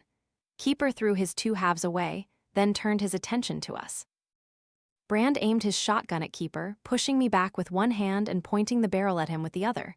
But Keeper didn't flinch. He continued to move towards us. I noticed that Brand had started to cry. "Stop," he said. "Stop right there, we'll refund your money." "My art is priceless," Keeper said, continuing to advance. We kept backing away until we hit the truck's tailgate. In a panic, Brand pulled the trigger. His aim was off. It created a hole in the side of the truck instead of hitting Keeper's chest. With a swift movement, Keeper lunged at Brand, grabbing his head with both hands. He lifted Brand off the ground as if he were weightless. Brand and Keeper grappled, wrestling with each other. I looked into Brand's eyes that were filled with fear, then they vanished. Keeper plunged his two enormous thumbs into Brand's eye sockets. His eyes closed tightly, then disappeared in a spray of blood from the gaps beneath Keeper's fingers. I turned away as Brand continued to scream in agonizing groans. I picked up the shotgun he had dropped and ran towards the demon. When I turned back, Keeper, having finished with Brand, had started towards me. I had never fired a gun before, but I aimed and pulled the trigger. A roar erupted from the barrel. It hit Keeper's shoulder, stopping him. I pulled the trigger again. The second shot was wild, but Keeper had vanished. He had run back to the moving truck, gotten in, and started the engine. The truck's wheels rumbled, running over Brand as Keeper drove away. From the truck's rear door, some body bags and a few more boxes slid out, hitting the road and breaking open. I climbed into the demon's driver's seat and called the Dark Convoy. A woman answered. "Dark Convoy Dispatch, how may I help you?" "Please, send help to the road to nowhere," I said. "We're tracking your coordinates, sir." What she said next was lost, because in front of me, a miracle happened, brought to life by the strange magic of the road to nowhere.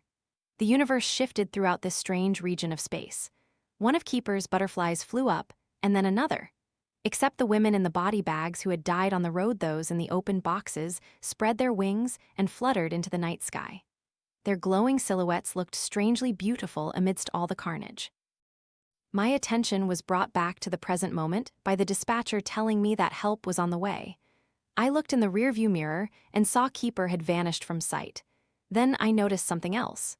Charlotte's picture, which had been hanging from the rearview mirror just minutes before, was gone. An hour later, a man walked down the road. I knew he was from the Dark Convoy because I recognized him. I had seen him in that other office the night before. He had been talking to a bald-headed man in an office.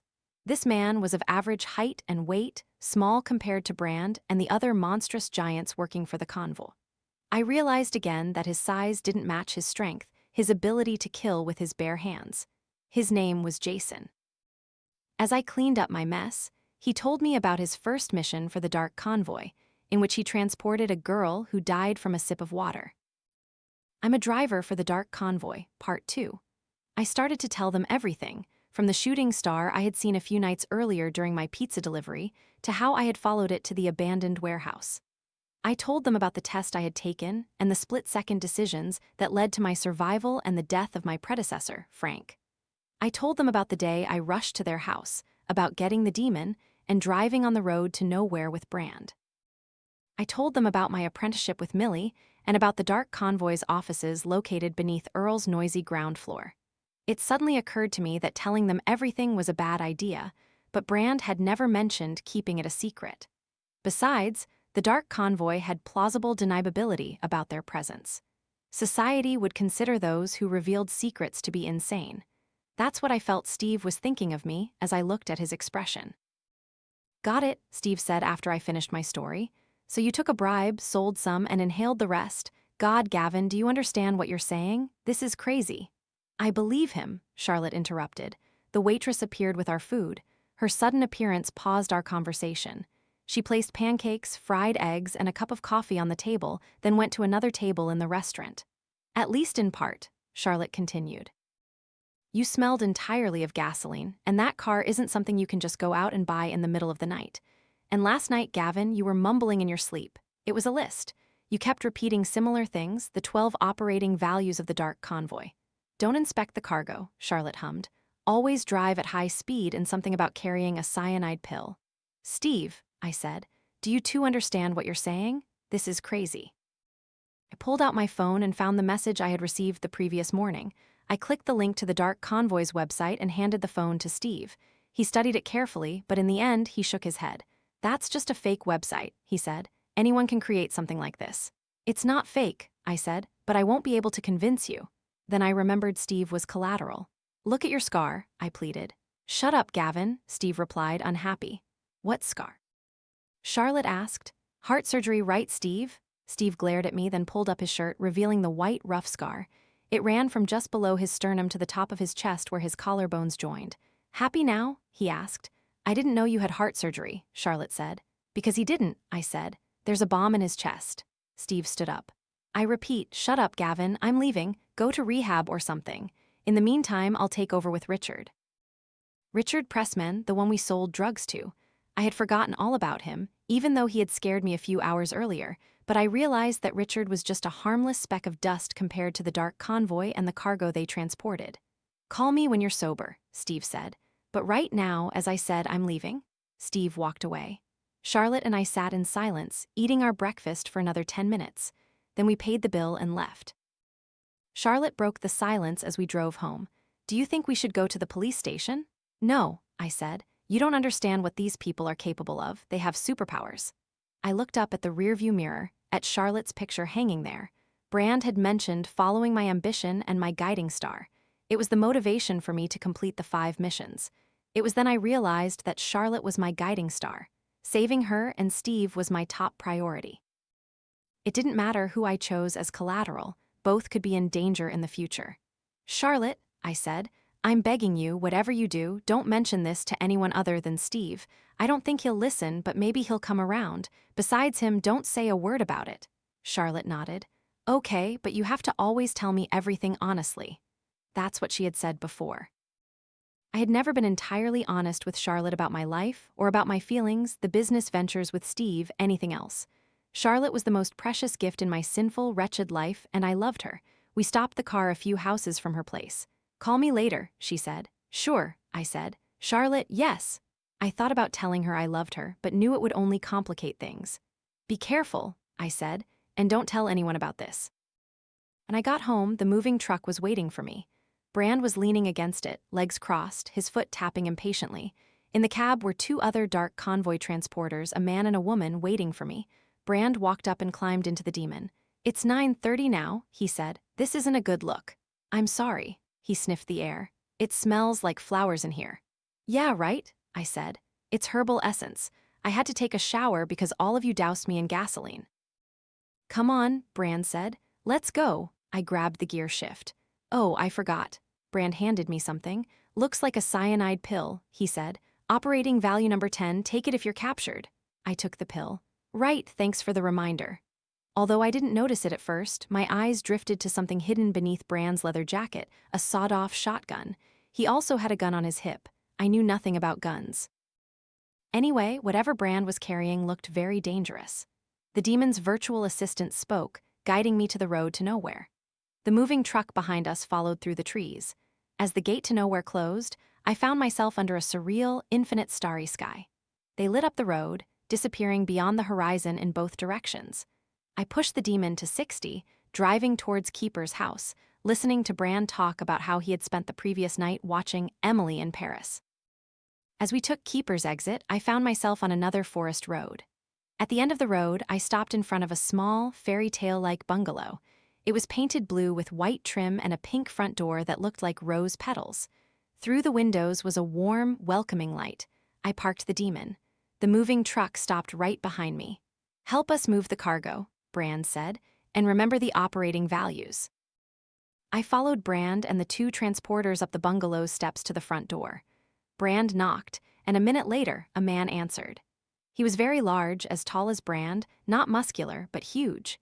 He had an enormous belly that spilled over his belt, with arms as thick as hams, showing superhuman strength. His face was just as in the profile picture Millie had shown me, a chaotic mess of bulging veins. His bleached French braids were tightly woven, clinging to his massive head as if they were sewn into his flesh. "Welcome," he said in a practiced falsetto. "Glad to have your help." We followed Keeper through the front door. Inside, the house was very clean, but I guessed Keeper was an excessive animal hoarder because the house smelled like a zoo. But it was kept neat. Everything was carefully boxed. Inside, a scent like scented candles permeated the air, though underneath, I caught the subtle aroma of strong liquor and stale cigarette smoke. Along the walls were huge cardboard packages about the size of barrels, containing Keeper's paintings. Keeper's voice deepened, turning hoarse. He had forgotten his preferred pronunciation or grown tired of the act, realizing we were all there for business. "We're just moving these paintings tonight," he said. "I need to get them to my retreat." "Sure," Brand said. "We'll load them up. Please be careful," Keeper said. "It's very precious cargo, very important to me." Brand and Keeper discussed further details of the mission. Driven by curiosity, I stepped deeper into the house. I was fascinated. The place was like a pastel Easter egg basket. Each room was a different color: purple, orange, mint green, all as pure as the living room, and there were more boxed paintings placed throughout those rooms. The only thing that seemed out of place was a door leading off the kitchen. It was made of plain wood, looking like part of the old house, untouched by Keeper and his sweet aesthetic. My stomach tightened as I heard sounds coming from beyond the door, the distant crying of a woman. Operating value number 5. Ignore strange sounds and ghostly whispers, but I couldn't stop myself. I stepped forward and gripped the doorknob, pulling the door open. A rush of cold air swept up a staircase leading down to a basement hallway. It looked like a concrete bunker, something people would hide in during a nuclear disaster. Stepping down the hallway, I was greeted by cold air and cries, but it wasn't just one woman. It was a chorus of many sobs, too many different inflections. Unable to stop myself, I took another step down. My eyes adjusted to the darkness, and then I saw something at the foot of the stairs, a crimson stain on the concrete floor like blood. "Are you lost?" The hair on the back of my neck stood on end as a voice spoke behind me just inches away. I turned to see it was Keeper. He was taller than me, staring down with murderous green eyes. "I think so," I said. "My artwork studio is in the basement," he said, "but the artwork there isn't finished and none of it needs to be moved right now." Keeper blocked my escape. I thought he would push me down the stairs into whatever horror lived in his basement, but Brand appeared beside him, breaking our standoff. "Sorry, sir," Brand said. He turned to me. "This is the new guy, still learning." "It's all right," Keeper said, stepping aside. "I can understand why people are drawn to the secrets of haunted houses." I squeezed past Keeper and went into the living room. Brand pulled me aside. "You almost got me killed, you stupid fool." He growled. "I'm sorry, I heard." I stammered. "I don't care what you heard," Brand said. "Our mission is to move the artwork. Don't question the manifest operating value number 2, or should we call Millie?" Brand began to threaten me. I thought of Millie's tentacle, of the broken skull of the inefficient employee, and of the blood and gray matter that had soaked the contract papers the night I signed it. "Sorry," I said. "I'll do better." "Good," Brand said. "Let's start by moving some of those bags." I hadn't seen them before, but in the living room, beyond the living room, was a row of 10 black vinyl body bags. He also wants us to transport his art supplies, Bran said. Now, let's get to it. Half an hour later, we had everything moved out. All right, Bran said, leading me to the demon. Now's your chance to make things right. Bran nodded to Keeper, who was standing near the moving truck. He wants to ride with us to ensure everything is delivered to the right place. I couldn't refuse him. It's a huge amount of artwork and God knows how much it's worth, so you'll drive him. A shiver ran down my spine. What will I do? You'll drive him in the demon, Bran said, and you'll have to change your damn attitude while you're driving him. I'm not sure I can, I said. You certainly can, Bran encouraged me, because he's a customer and he's paying us a fortune for this mission. Keeper approached. The ground seemed to shake beneath his feet. Is there a problem? He asked. No problem at all, sir, Bran said. Let Gavin give you a relaxing ride in his car. Keeper raised his sausage-like fingers to his mouth, suppressing a giggle. Just don't go too fast, he said. I'm a timid cat afraid of speed. The demon tilted severely as Keeper got in. He barely fit in the space, and his legs were crammed against the gear shift. Every time I shifted gears, my hand brushed against his grotesque butt. While the demon had smelled of flowers just hours ago, now it reeked of alcohol and cigarette smoke, seemingly emanating from Keeper's pores. We turned onto the road to nowhere and began to drive. The awkward and heavy silence made the air inside the car incredibly suffocating. Keeper finally broke it. Who is this? He was looking at Charlotte's picture hanging from my rearview mirror. He reached up, gently touching it with his sausage-like fingers, turning it for a better look. She is my girlfriend. She's really beautiful, he said. Inside the demon, it was stifling hot from Keeper's body heat, but I shivered, feeling as if I had just stepped out of a sauna into a cold winter night. Right now, I just wanted to get him out of the car and drive away. She's my type too, Keeper said. Dark brown hair, tanned skin, like candy. How tall is she? My attention shifted to the rearview mirror. I looked past Keeper's massive hand and Charlotte's picture. I saw that behind us, the moving truck began to swerve. Through its windshield, I saw Brand. It looked like he was arguing with the two other movers. How tall is she? Keeper said, drawing my attention back. 5 feet? 5'3", I think. Keeper's breathing became shallow. Dark brown hair, his words came out in excited gasps. Caramel skin, 5'3", perfect. Behind us, I saw the moving truck swerve again, then stop. Keeper looked over his shoulder. How irritating, he said. Pull over. I slowed down and turned the car around, heading towards the truck. I saw that both movers and Brand were out, walking towards the back of the truck. I'll go check, I said as I parked, using it as an excuse to get out of the car. I ran forward, my legs trembling. Looking back, I saw Keeper in the dim light of the demon, his green eyes staring out, the dashboard lights illuminating his disgusting face and bleached braids. Reaching the back of the truck, I saw one of the movers, the man, had opened the rear door. He was leaning over the cardboard packages, shifting them around and inspecting the wrapping. Brand looked furious. Stop right there, you stupid idiot, he said. Get your stupid ass back in the truck. I heard something, the man said. They're crying and humming. They want to fly, man. We have to let them fly. The woman stepped from the passenger seat, looking horrified. Brand pulled his sawed-off shotgun from under his jacket. As God is my witness, I will blow your damn head off. He aimed at the mover who had started to open one of the paintings. I heard the whispers. He had mentioned women's voices and pained, choked sobs. Worse, the vinyl body bags containing Keeper's art supplies had begun to writhe. The mover tore away another layer of cardboard, revealing a glass-fronted box. Inside, a woman was suspended. What the hell? Even Bran lost focus. The woman wasn't dead. She was still breathing, moving very slightly. Her hands were nailed, her skin peeled thin like butterfly wings and dyed. Her clouded, blind eyes searched in the darkness, and her choked pleas for help echoed through the glass. I looked back towards my car and saw that Keeper had vanished. While Brand and the other mover were distracted, too fast for me to even comprehend what was happening before it happened, the woman in the truck's passenger seat was dragged into the darkness at the side of the road. Brand, I said. Keeper, we have to get out of here right now. But Brand was also focused on the boxes. He had started to tear open another one. Inside was another skinned woman. Unlike the first, she was dead. Her flesh was rotting and necrotic. Brand turned his attention to a writhing body bag and began to unzip it. As he pulled the zipper, the body bag slid to the edge of the tailgate. A woman fell through the opening of the bag and onto the road. She looked like an undeveloped insect, born prematurely from its cocoon. She was covered in sticky, viscous fluid. Her legs were crushed, bruised, and injured. They were shapeless, as if the bones had been removed.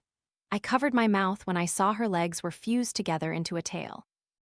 She reached out for Brand. "Please." Beside him, the male mover had turned his attention to one of the other boxes and began to smash the glass with his bare fists, still trying to free one of the women. The remaining mover hadn't seen Keeper for a moment. Keeper suddenly loomed behind him. "Careful!" I yelled, but Keeper had already grabbed him. He clamped down on the man's left and right arms and began to pull. Brand snapped awake, pushing me back. I heard the sound of the man's joints and ligaments tearing from his bones, a sickening, crunching sound emanating from beneath his taut skin.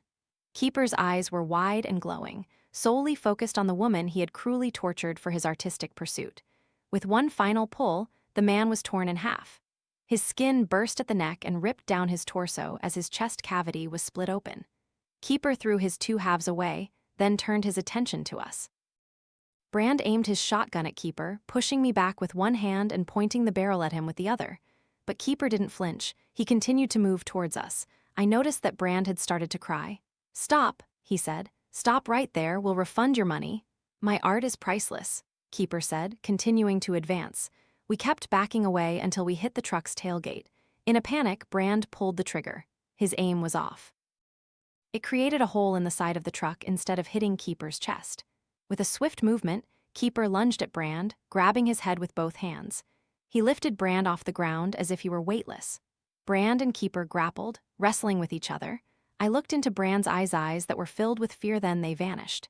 Keeper plunged his two enormous thumbs into Brand's eye sockets. His eyes closed tightly, then disappeared in a spray of blood from the gaps beneath Keeper's fingers. I turned away as Brand continued to scream in agonizing groans. I picked up the shotgun he had dropped and ran towards the demon. When I turned back, Keeper, having finished with Brand, had started towards me. I had never fired a gun before, but I aimed and pulled the trigger. A roar erupted from the barrel. It hit Keeper's shoulder, stopping him. I pulled the trigger again. The second shot was wild, but Keeper had vanished. He had run back to the moving truck, gotten in, and started the engine.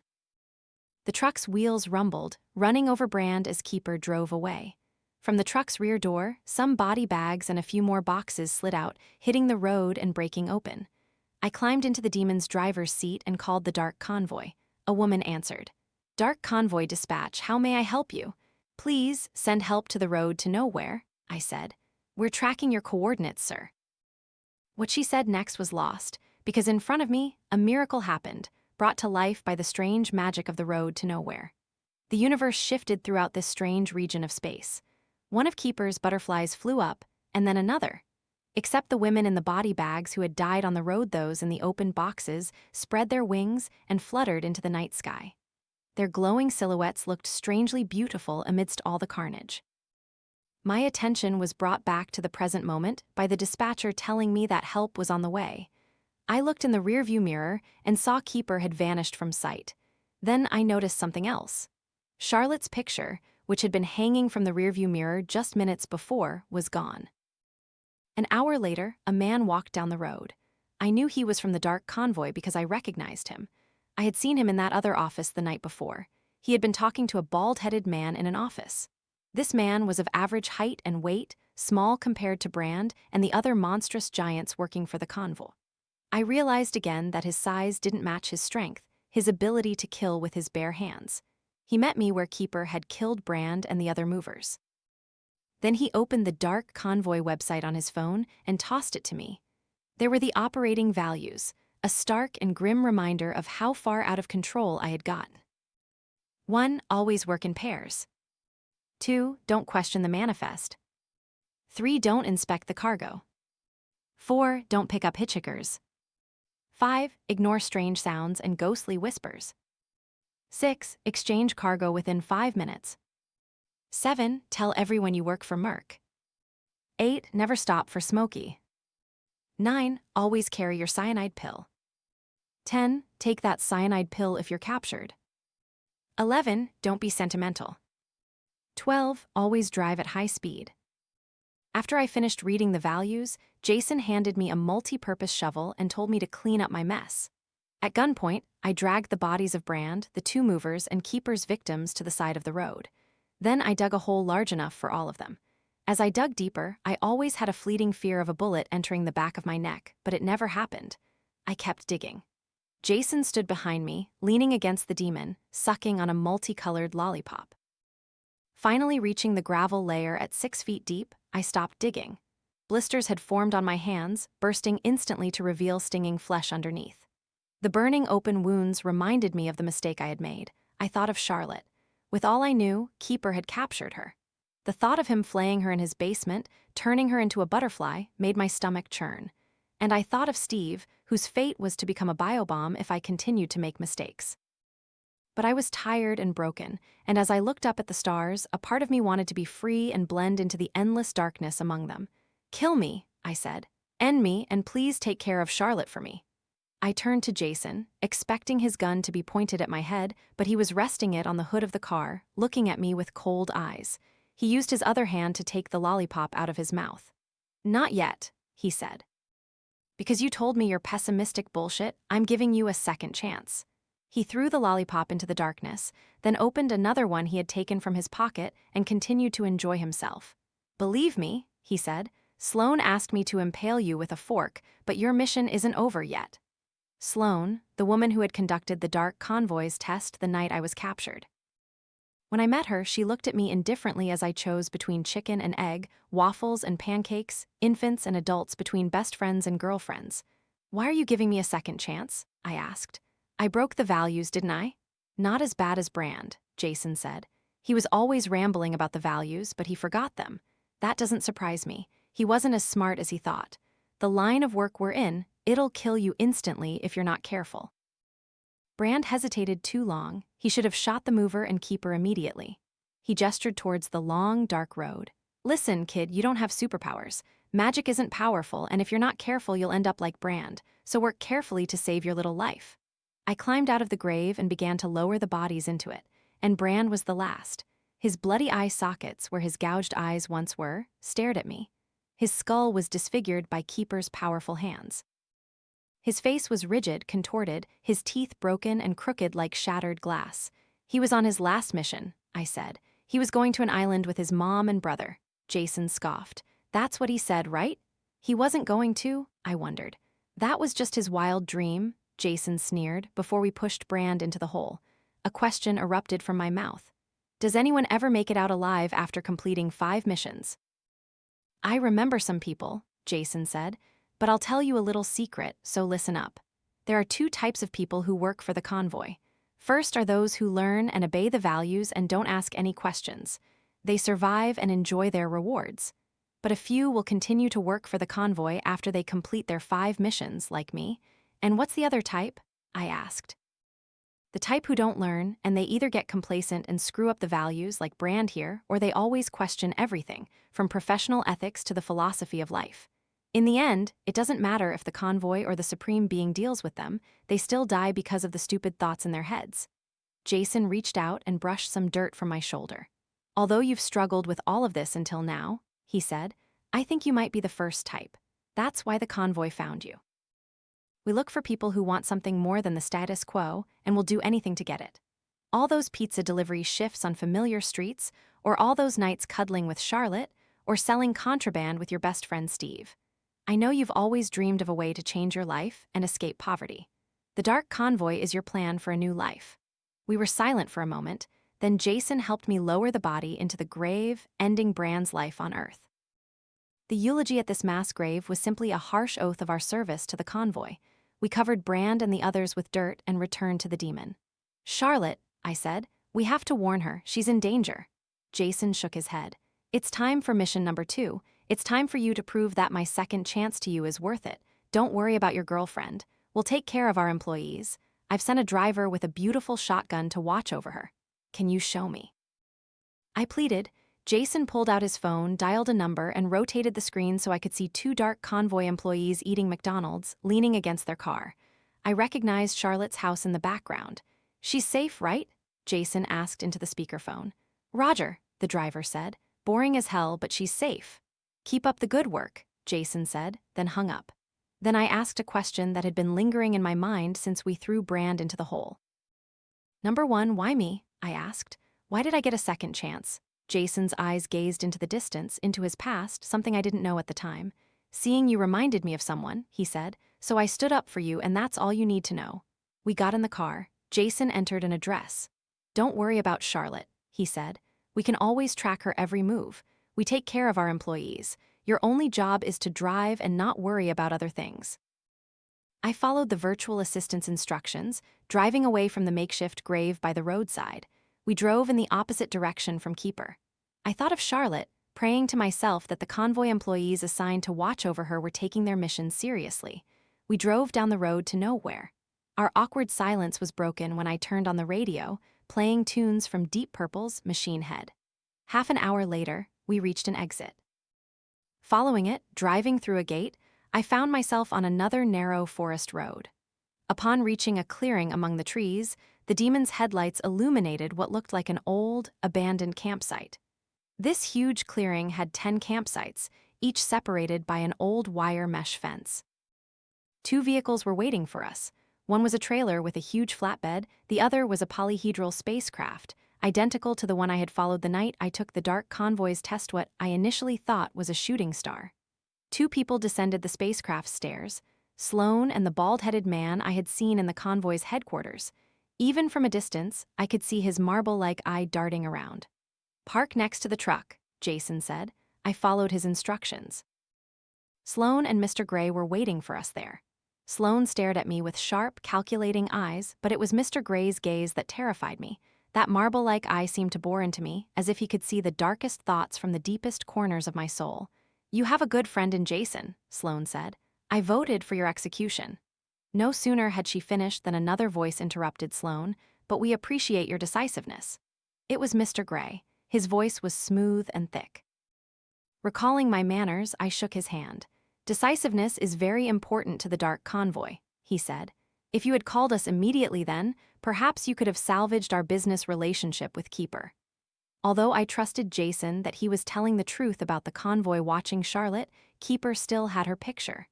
I didn't care about the convoy's business relationship, but I had no choice but to put my trust in them. Snapping out of my thoughts, I saw Mr. Gray's clouded eye sweeping over me, assessing me, recording my secrets. Don't worry about her, he said. She is and will be protected. I voted for your execution, Sloan added. Consider yourself very lucky because all votes are counted equally. My colleagues have more faith in you than I do. We stood in an awkward silence, then Jason broke it. All right, he said. So let's talk about this mission. Mr. Gray nodded, then looked at me. We need you to retrieve an artifact. What artifact? A door, he said. It's buried in one of the caves beneath this forest. It conceals an ancient, mysterious, and terrifying secret. This is why it has made us want to study it. So we all go down there and get the door? I innocently asked. Jason shook his head. No, kid, you'll have to go down there alone. Then what about Value One, if that's the case? Jason, I'll keep in touch with you via radio the entire time you're down there, he said. And these two, he gestured to 2 other convoy employees standing next to the trailer, will operate the winch. The door had better be brought up intact, Sloan said, or else I'll personally kill your damn girlfriend. The female winch operator opened the back door of the trailer, then came over with my protective gear, a mask with soda can-sized oxygen tanks attached to the left and right sides, and a headlight. You cannot breathe the air in those caves, Jason said. This mask will provide a maximum of 1 hour's oxygen. Don't damage the door, Sloan repeated. How do I get down there?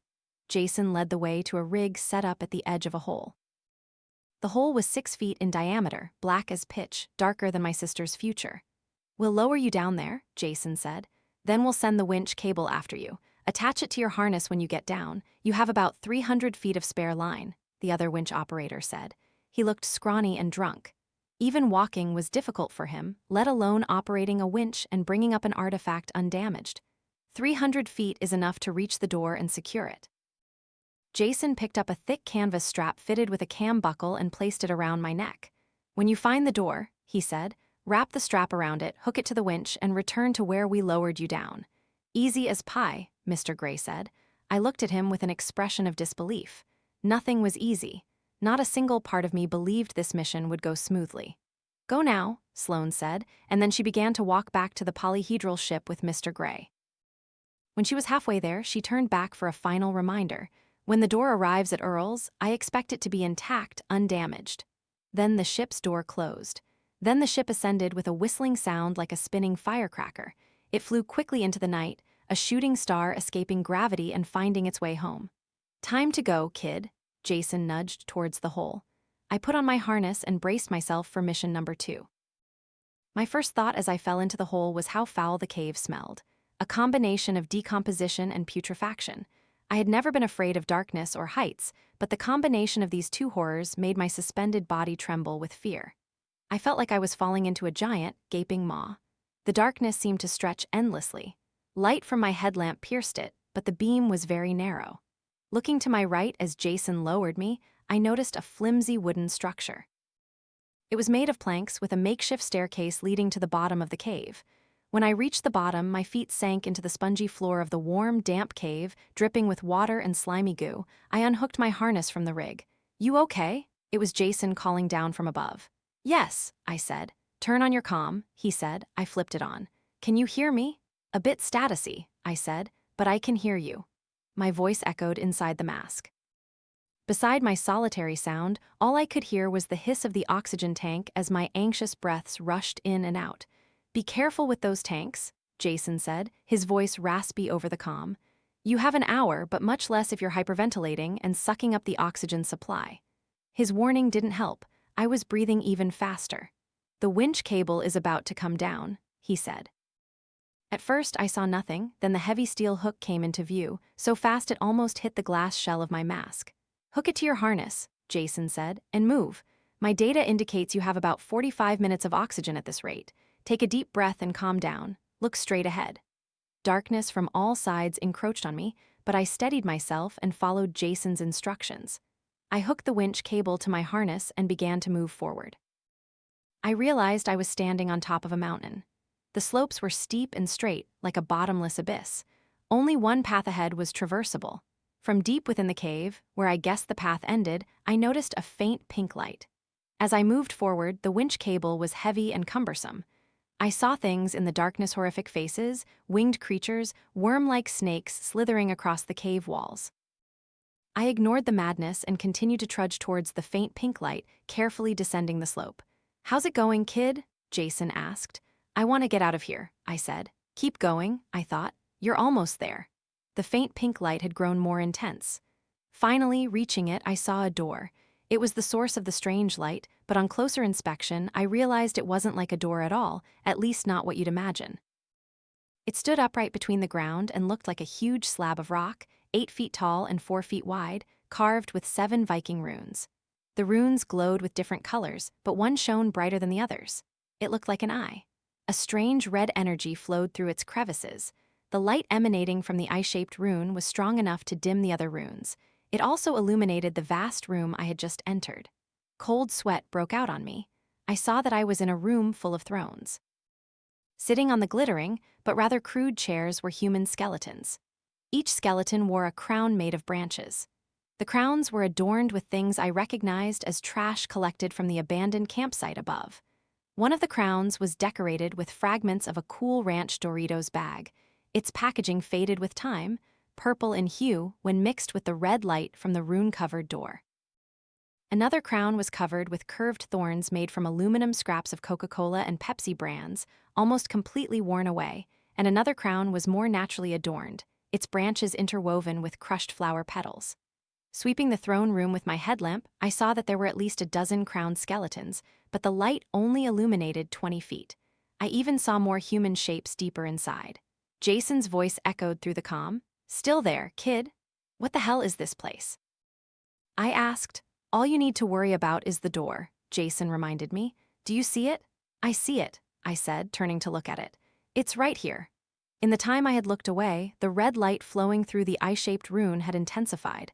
I felt my soul being drawn towards it like a moth to a flame.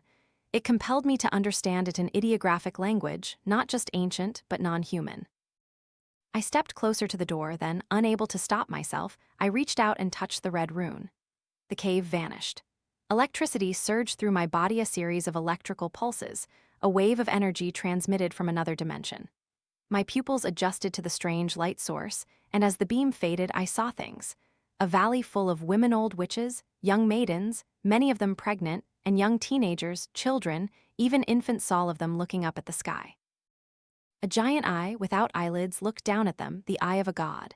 The women bowed before it, worshipping, speaking strange languages I couldn't understand.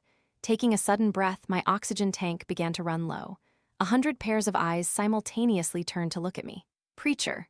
I pulled my hand from the door, returning to the cave. Jason, are you there? I'm here, kid. What happened? I've been calling you for 20 minutes while you were sucking up all the oxygen. I hate to be the bearer of bad news, but you need to move your ass right now. Those oxygen tanks are empty. You have 2 minutes to get out of there before you inhale your first breaths down there. I looked back at the door. It had begun to glow a brilliant red. I removed the canvas straps from my shoulders and wrapped them around the door with clumsy hands, locking the cam buckles as tightly as I could. From beyond the door, a side that could not exist, I heard the women's voices. They were chanting in unison, "Preacher, preacher." "Kid, what the hell is that sound?" Jason said. "I have to get out of here." "All right, kid, first attach the cable. I'll get the rig ready for when you get back." Then I heard a rattling sound over the comm. I locked the last strap, hooked the cable to them. All right, cable attached. Perhaps it was the cable that made the screeching sound as it moved. The winch from the trailer began to pull it. The door swayed in place like a loose tooth, anchored to the muddy floor by its own weight. The skeletons in the throne room began to crumble. I almost slipped on the wet cave floor as I ran towards the hole where I had been lowered, and in the meantime, from behind me, the chanting grew louder. "Preacher, preacher." I looked back as the door was pulled away. A rectangular void was revealed. Beyond it was the dimension of women worshipping the divine eye, but the women closest to the door were no longer worshipping. Old women, mothers, their daughters. They began to climb through the opening void, scrambling, clawing, and tearing at each other to get through. A series of screams erupted as the void closed, severing limbs and body parts trying to cross into my dimension, but dozens of women had made it inside. "Move, kid!" Jason yelled. I stood up as the stone door rumbled past, pulled forward by the working winch. The cave began to collapse. Rocks and dirt shook from above and fell around me. Through the holes in the cave floor, I saw the starry sky. I ran faster than ever, feeling the cave creatures close behind me, struggling to breathe oxygen, the tanks almost empty, and the smell of smoke mixed with my labored breaths blurring my vision. I ran to the opening above, past the stone door. It was almost to the surface. Jason looked down at me, fumbling in the darkness for the hook. Right now, the women were almost upon me. "Preacher, preacher." A few of them slipped as they tried to rush me. They rolled down the slope and fell into the deep darkness. Their screams echoed from far below. "Preacher, preacher." I fumbled with the hook, trying to resist the tension. Jason had started to pull the rig up. With a final surge, with all my remaining strength, I unhooked myself from the slime-covered cave floor and shot upwards through the darkness. As I ascended, I noticed that the women had started to climb the wooden scaffolding I had seen on the way down, but it was too old and rickety. It shook under their weight, then collapsed with cries of "preacher" and screams of pain and agony. As I neared the top, the natural light of the stars and moon shone on me. The cave mouth had widened as the door was pulled through. Just before losing consciousness, I felt Jason's hand grasp my harness. A moment later, I woke up leaning against the demon. The trailer had just started, spewing a cloud of black exhaust as they drove away. I saw the rune-carved door, but it was no longer glowing, lying flat on the trailer bed, secured with multiple canvas straps. "You did well, kid." Jason knelt beside me and offered me a lollipop. "You need some sugar and a sip of water," he said. I took the lollipop, then took a sip of water from the bottle Jason handed me.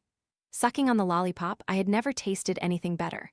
The darkness of the cave, its ancient air, had thickened my saliva and made it hard to swallow. The lollipop was cotton candy flavored.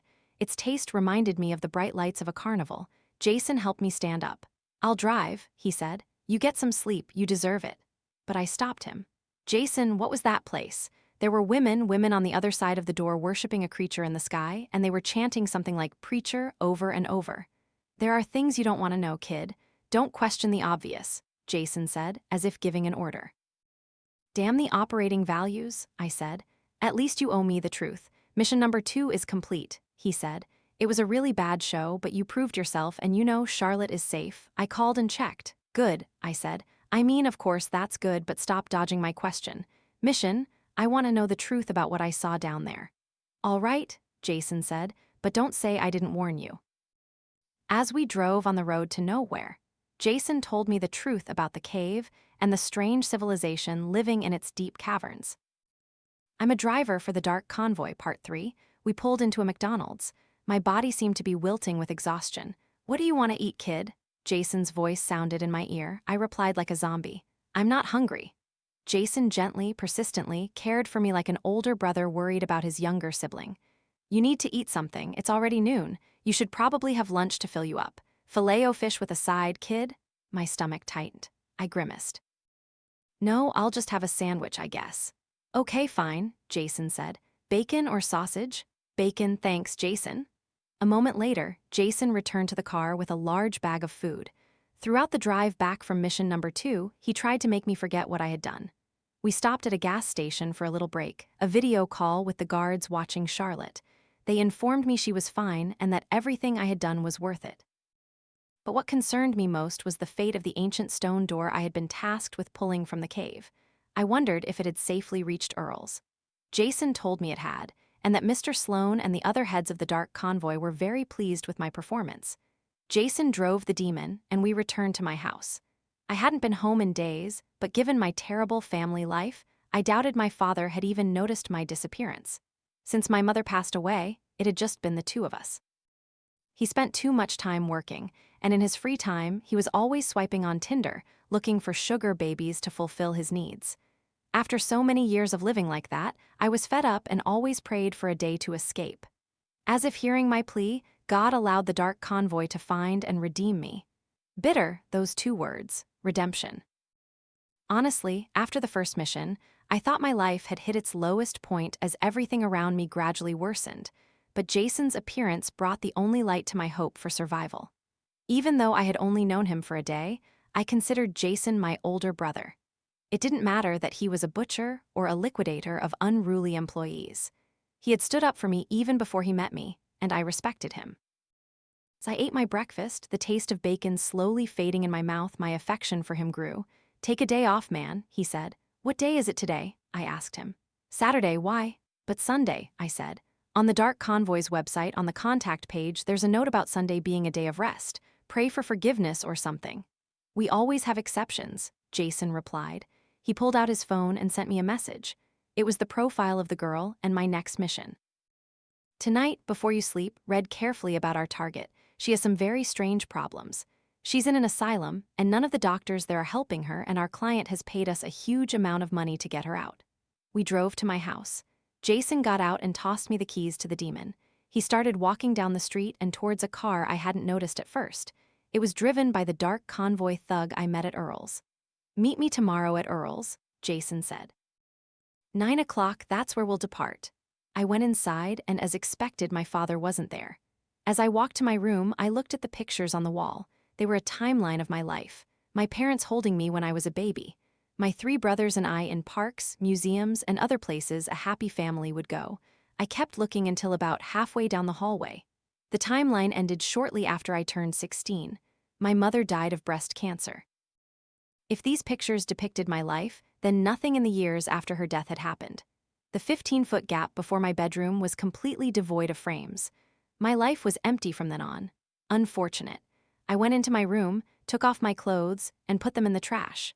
I zipped up the trash bag to prevent the stench from the cave from clinging to my clothes. Then I stepped into the bathroom and washed away all the horror, shame, and sadness of the past few hours. Watching the dirty water swirl down the drain, it was a perfect metaphor for my life. I put on a fresh set of clothes, then called Charlotte. Can you come over here? Sure. Should I ask the people in the car outside to drive me? I forgot Charlotte didn't know about Keeper and the danger she was in. I said. I'll explain everything when you get here. 20 minutes later, a car pulled up in front of my house. The woman in the passenger seat got out and opened the back door. She was hired to watch Charlotte. Charlotte walked past the woman without a word, then went up to my room. I pulled her into my arms. Gavin, you have to tell me what's going on. Who are these people?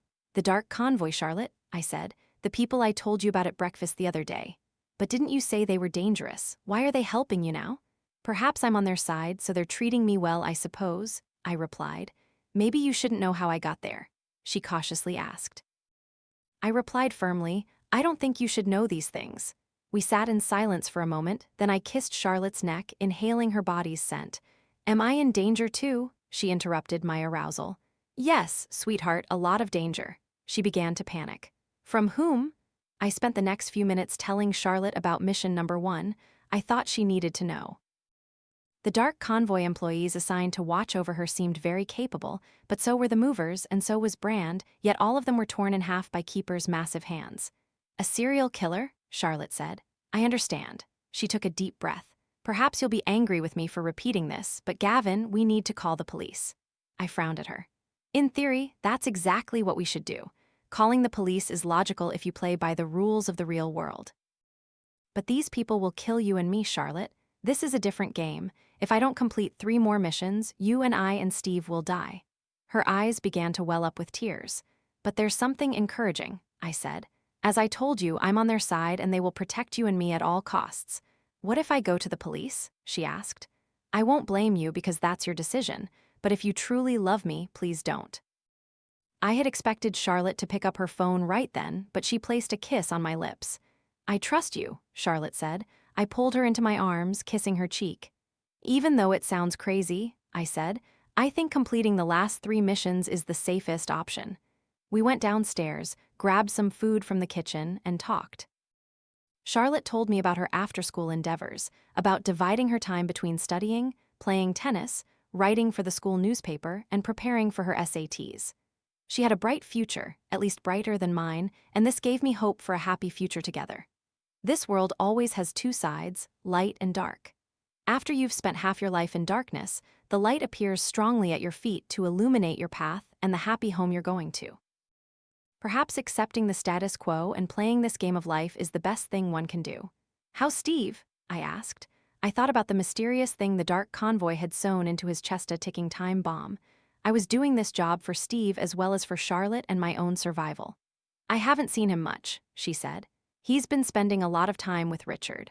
I think he misses you. It feels like there's suddenly a big hole in my life. I'm sure you feel the same way. I stared down at my feet. Richard Pressman, that damn failed dropout, a small-town drug lord who thought he was cooler than he actually was. He'd last 2 seconds working for the convoy, but taking a step back, I realized my animosity stemmed from envy. I missed Steve so much it hurt. I missed the carefree time we spent together, delivering pizzas and drugs and getting high together. You should call him, Charlotte said. What about me? Will I be okay? You'll be fine, she replied. She looked out the window. Those 2 bodyguards seem pretty legit. I won't call the police. Every instinct tells me I should, but there's something in your eyes, Gavin. You look so terrified, and I believe it's real. I kissed her again. You'll be free, Charlotte, I said. All of us will. All right, but Steve is hurting tonight, so call him. I don't think he'll pick up. Let me try. She picked up the phone and dialed. He picked up after a few rings. She handed me the phone. What is it, Charlotte? Steve asked. What's wrong? It's Gavin, I replied. Oh, back from the dead? He didn't know how close that statement was to the truth. I really want to see you, man, I pleaded with Steve. I don't know, I'm pretty busy, Steve flatly refused. Charlotte nodded at me as if encouraging me to be honest about my feelings. I'm sorry, Steve, for everything, for disappearing. I really want to see you. There was a beat of silence. Okay, Steve said. Sure. I've got nothing else to do. Come pick me up. A few minutes later, I led Charlotte to the Dark Convoy sedan. The employees assigned to watch over her opened the car door. Be careful, Gavin, she said. She kissed my cheek, then got in the car. The woman in the passenger seat closed the door behind her. Thank you, sweetheart, I said. Hey, man, the woman replied. Every night that passes counts as a mission. Don't get me wrong, I'm fascinated by this girl. You found a good girlfriend. She seems really great, truly intelligent and innocent in a way. So don't screw it up and trust me when I say that anyone who gets too close to this girl will leave in a body bag. Thank you, I said. The woman patted my shoulder reassuringly. Then they drove away. I picked up Steve 20 minutes later. We drove around town. Steve commented on the beauty of the demon. He teased me that I had become a braggart. I laughed ingratiatingly. We parked in an empty lot on the outskirts of town, a place we often went since getting our driver's licenses, a place to get high and play hooky, away from society's judgmental eyes. For the first time in years, I felt genuinely relaxed. I let the high spread through my body. The hazy fog of high-quality cannabis made me feel sleepy, energized, and content all at once. The hypnotic rhythm of the electronic music Steve put on sounded amazing through the demon's built-in speakers. "I'm sorry for disappearing." "Oh, come on, Steve," he said. "I've been busy too, and he pointed to the demon's interior, "you're rich now, so I don't want to bother you." "I told you it's not like that," Steve interrupted. "Who are you working for, Gavin?" "I already explained that. Doing it again won't convince Steve to believe the truth. A group of people," I said. "After everything is done, we can start our business together again. Maybe in the meantime, we can be friends." Steve looked at me with a serious expression, then glared at me. "It's been too long, you bastard. How dare you drive this damn car without taking me along? Damn it, I have to ride with you for life." I started to laugh. "I'm serious, man," he said. "You have a damn demon and you're working with a new crew while I'm still struggling with that asshole Richard." If only he knew half the truth. "I'm an asshole," I said, raising my hands. "You're right. As long as you admit it, we can be friends again." Steve took a puff from his joint and handed it to me. I followed, smoke filling my lungs, and I held my breath. "All right, enough talking," he said. "I want to see what this thing can do." I reached for the gear shift. "Ready, man?" I asked. "Buckle up, enjoy the nightmare ride." "Take me to dreamland, man," Steve replied. We drove until the stars blurred.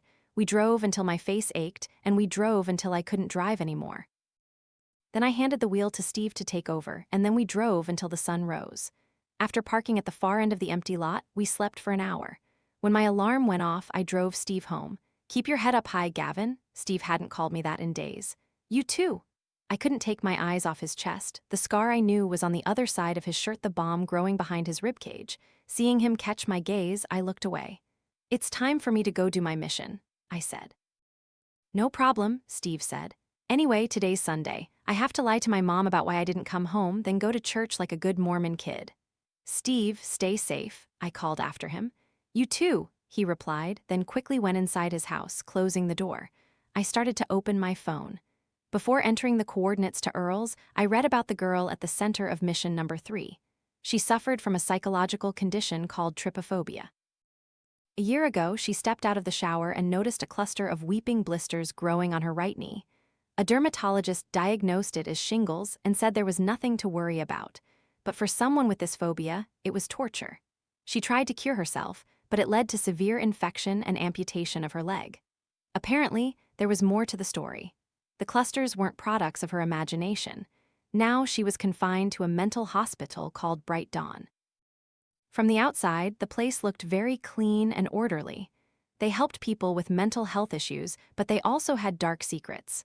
For the sake of adhering to operating value number 2, don't question the manifest. That was all we knew about this mission. Our mission was simple: rescue the girl from that hospital and take her to safety. At least we were doing something good. Half an hour later, I arrived at Earl's. Jason was waiting in the parking lot, leaning against a huge truck. I parked and got out. "Today, ride in my car," he said. "What is it?" I asked. It was almost a tank. Its wheels were over 3 feet in diameter. "It's called a Cougar," Jason said. "Mine-resistant and ambush-protected truck. Are we getting nuked?" "Don't think so," Jason said, "but I have to be prepared for the worst-case scenario." He ran his hand along the hood. I had a relationship with the Cougar like I did with my demon, a reverence for it. It wasn't just a car. It was like Thor's hammer, a tool to be used carefully, capable of unleashing the power of the gods.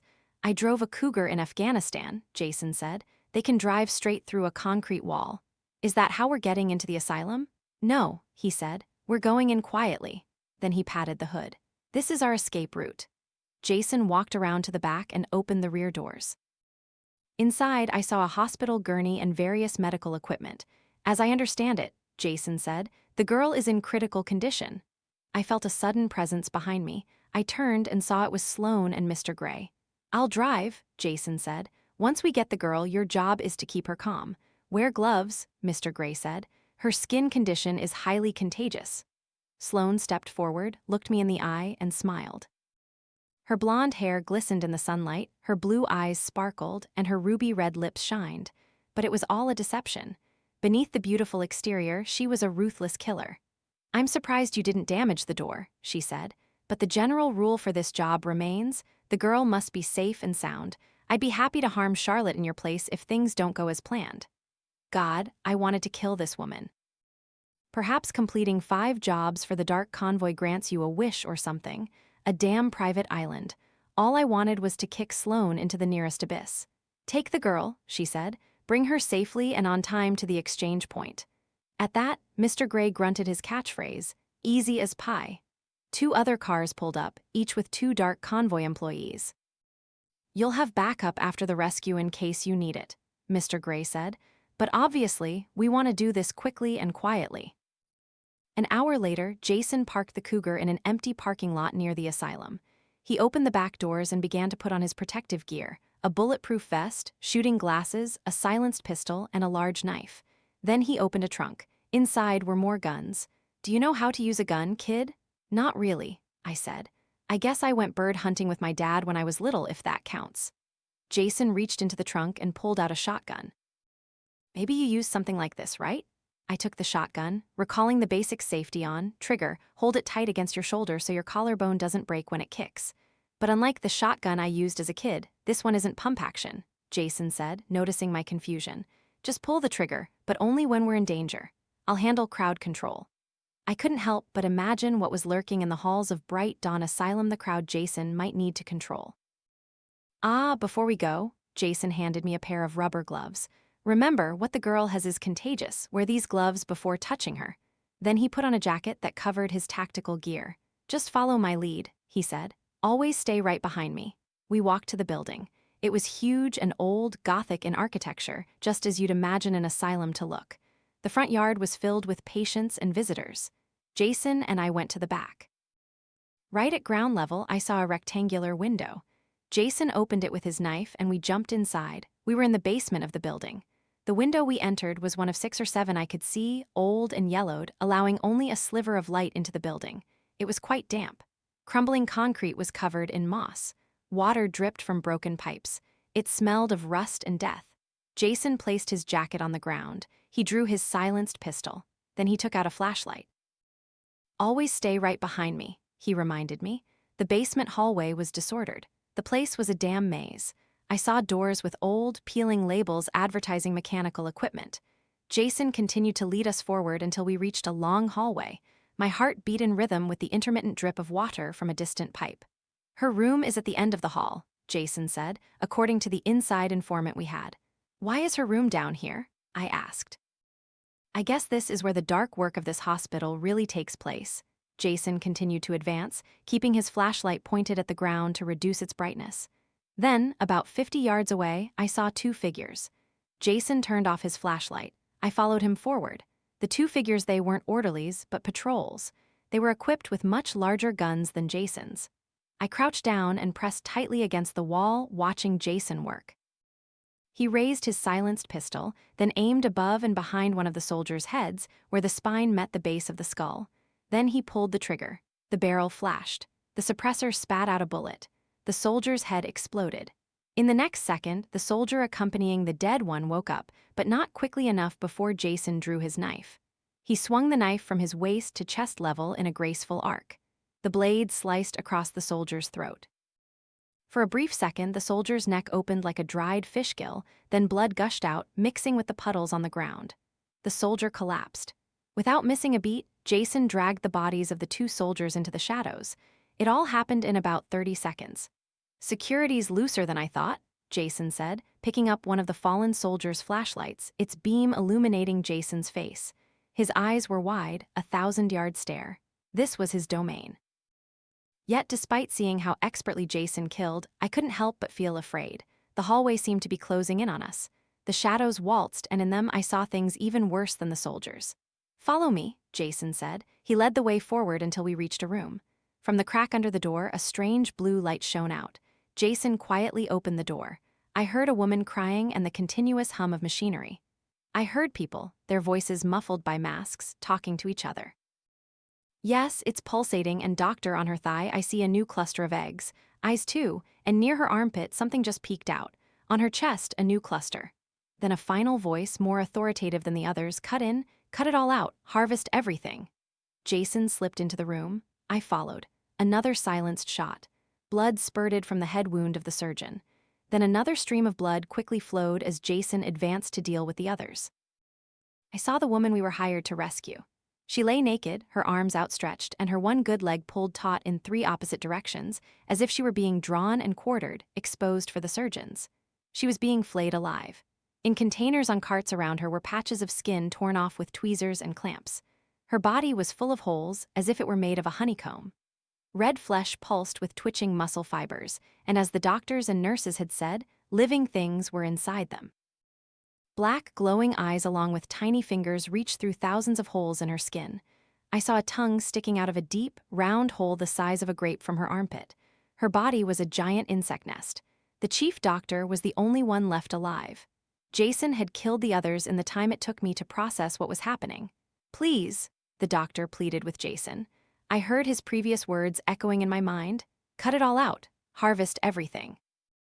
The hatred for him and the others who tortured the girl ignited in me, overpowering my horror and disgust. I placed the barrel of the shotgun against the doctor's head and pulled the trigger. A roar echoed through the basement room.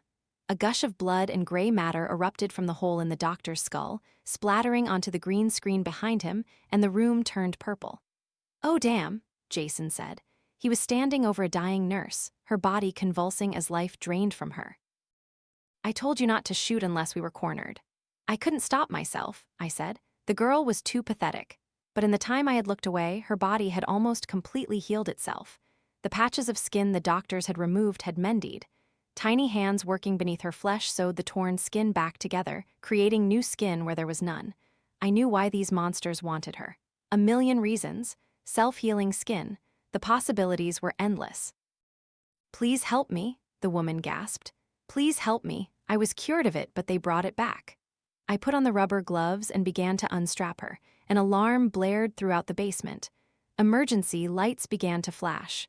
Jason and I helped the girl into the wheelchair next to the hospital bed.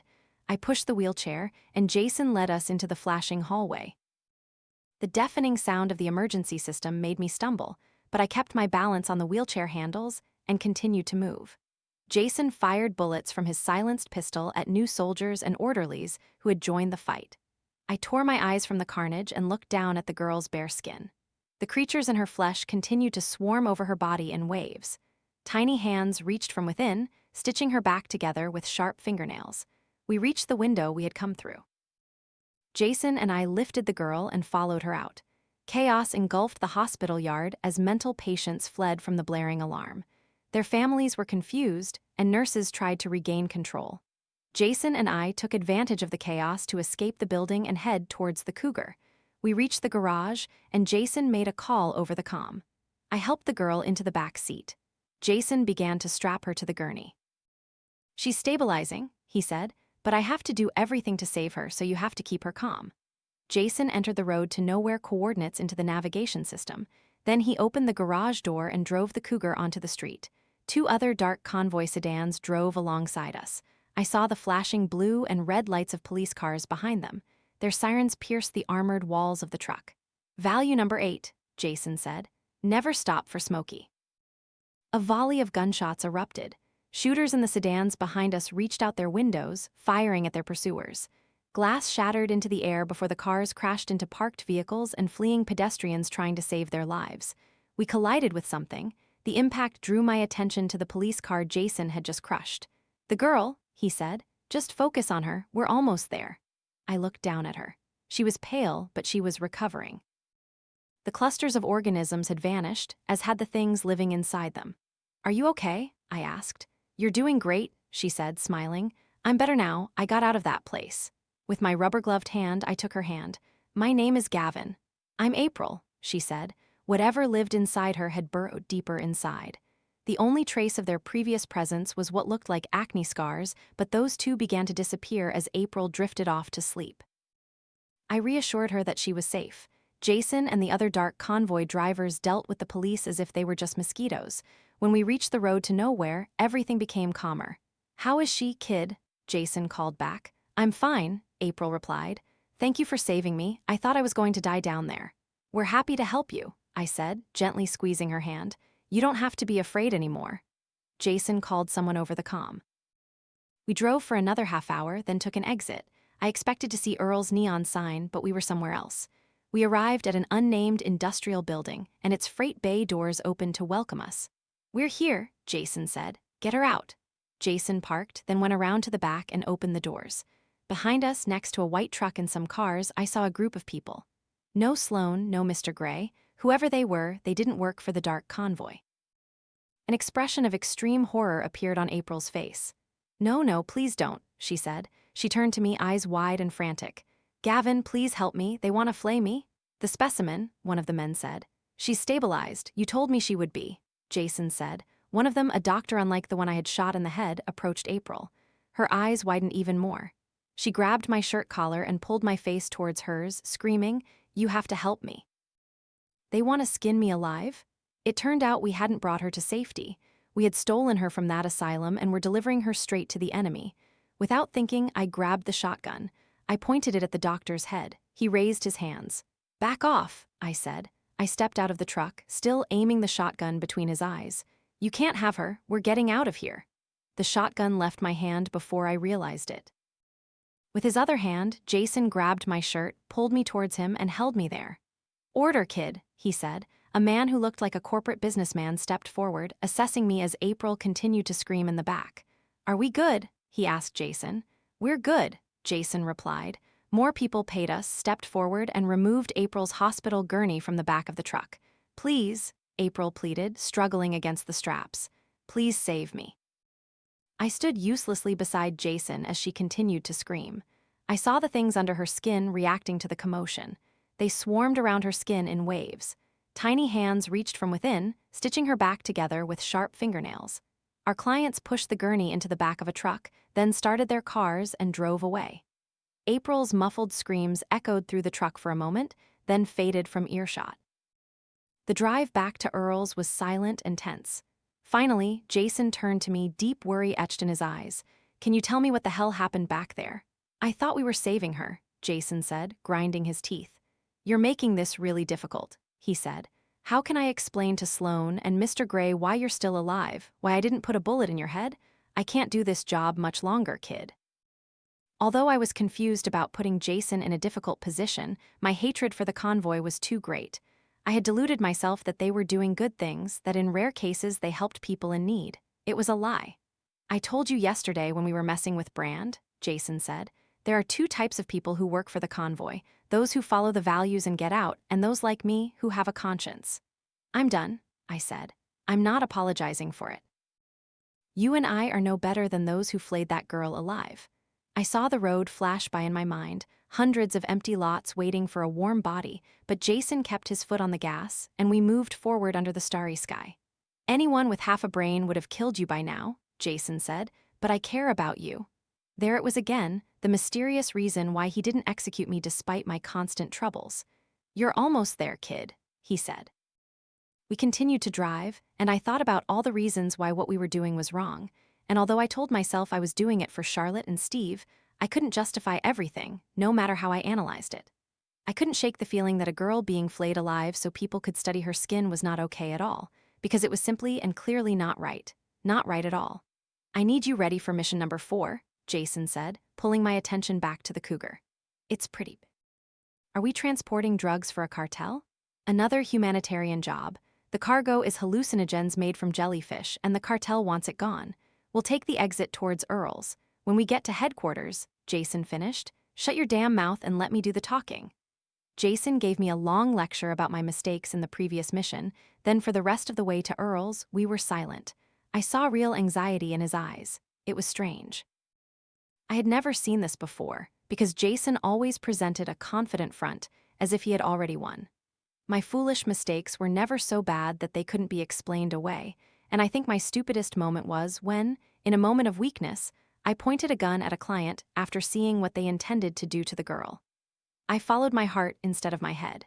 It didn't matter that Charlotte was in danger or that Steve had a ticking time bomb in his chest. All I saw was an innocent person, someone with self-healing skin thanks to the things living inside her body, and perverse people who wanted to flay her alive and study how the process worked. When things came to a head and I saw the horror on her face, I acted on instinct and I made a grave mistake. But none of that mattered now. The girl was gone anyway. God only knew what atrocities would befall her after we left. But now I had a whole new set of problems to deal with. We stopped in Earl's parking lot. The orange neon sign above it glowed brightly in the amber twilight. "Let's go in," Jason said. "Remember what I told you, shut up unless I tell you to speak." I nodded and got out of the cougar. I followed Jason through the back of Earl's, the dive bar. This place was always bustling. Skinheads preparing for a wild night, but the back room was silent. There were some other convoy drivers and personnel. I waited for one of them to raise a gun and blow my head off, but they just stood there, motionless like statues. Jason opened the basement door and led the way down to the convoy's headquarters. Everything in the main offices seemed normal. People in their cubicles were on the phones and doing paperwork. Dark Convoy employees bustled down the hallways, hurrying to complete their assigned missions. I recognized where we were heading, the very place Brand had brought me after I was recruited, Millie CRME's office, the Dark Convoy's HR director. I stopped. "Are they going to kill me?" "I'm not sure," Jason replied, "but it's time for your 360-degree performance review. We'll know the results soon enough." I followed Jason into Millie's office. Inside, I saw 3 people I recognized and one I didn't, sitting behind her desk. Friendly dog Henry sat beside her with a soaking wet tennis ball in his mouth. Sloane and Mr. Gray were also there. I briefly glanced at the two of them. Sloane was cold and emotionless, while Mr. Gray was strangely warm. Their contrasting demeanors created an eerie atmosphere in the room. The person I didn't recognize was in a motorized wheelchair. Jason walked over, bent down, and hugged him. I could tell immediately they had known each other for a very long time. "Have a seat," Millie said. The door slammed shut behind me. I saw 2 other convoy thugs standing near the door. "I don't think you've met Robbie Clyde," Millie said. She was pointing at the man in the wheelchair. He was about Jason's age, in his 30s, but paralyzed from the waist down.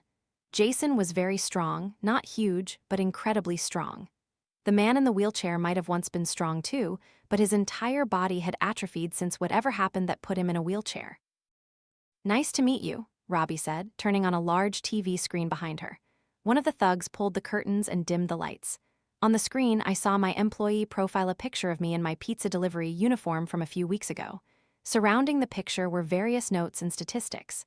"After 3 missions," Millie explained, "we analyze your time with the convoy, a 360-degree performance review. Above or below expectations?" Sloane asked. "We'll see, Gav," Millie said. "Is that what your friend calls you?" Sloane sounded like a cat toying with a dying mouse. She had borrowed Steve's nickname for me, further proof that they tracked my every move. Millie pressed a button on the remote. The screen switched to a dashboard with more statistics and graphs. "Do you like basketball?" she asked. I looked at Jason. He had warned me to keep my mouth shut unless he allowed me to speak. He nodded, allowing me to answer. "No," I said, "not really into it." "It doesn't matter," Millie said. "The point is, we track performance similar to how a basketball player's performance is tracked. Plus minus is a simple statistic," she continued, "but it's the most important.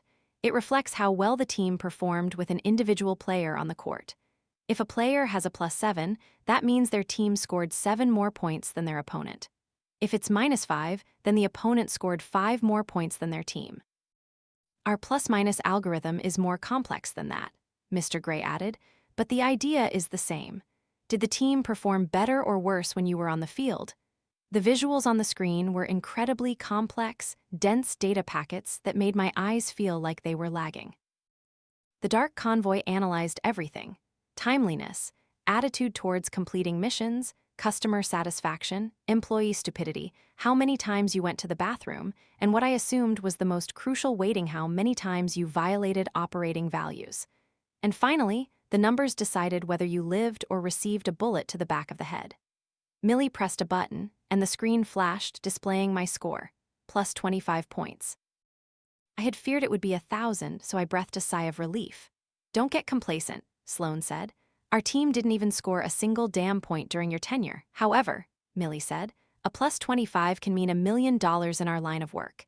If it were 0 or -1 or -100, this conversation would be very different." I wondered what Brand's plus-minus score was. He seemed to have done quite well before we met Keeper. "And Frank, my predecessor, who Sloane had burned alive. Everything is a discussion," Robbie said. "We feed the data into the discussion and you get your score." Millie pressed the button again. The screen displayed an analysis of each mission. Mission number 1, transporting artwork for Keeper. Employee 9812 showed initiative, almost forgetting values 2 and 3. Colleague brand died, forgetting many values. Employee 9812 remained focused. Employee called the convoy, showing loyalty. Mission result, below average failure. Keeper, a deranged serial killer, stole a picture of my girlfriend, forcing the Dark Convoy to protect her while I completed the remaining missions.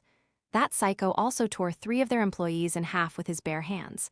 But results are what matter, and in the case of mission number 1, they weren't good. Mission number 2, excavating the ancient door from the cave. Employee 9812 gave a colorful performance, excavating a valuable artifact for the convoy, successfully escaping creatures from another dimension. Mission result, above average completion. Although the stench of the cave still lingered in my nostrils, at least the convoy acknowledged I had completed the mission well. Mission number 3, transporting the girl with trypophobia. Employee 9812 completed the mission thanks to his partner. Employee 9812 ignored many values and pointed a gun, threatening the client. Client expressed dissatisfaction with package usage. Mission result, extremely poor completion. A package? An innocent girl, probably flayed alive, her corpse dumped like trash. The one I had tried to protect in a foolish moment, those thoughts and notes and observations, Millie said, along with many other factors, created your plus-minus score of plus 25. Lucky for you, you've been assigned mission 4. My heart began to pound again. I think we miscalculated, Sloan said.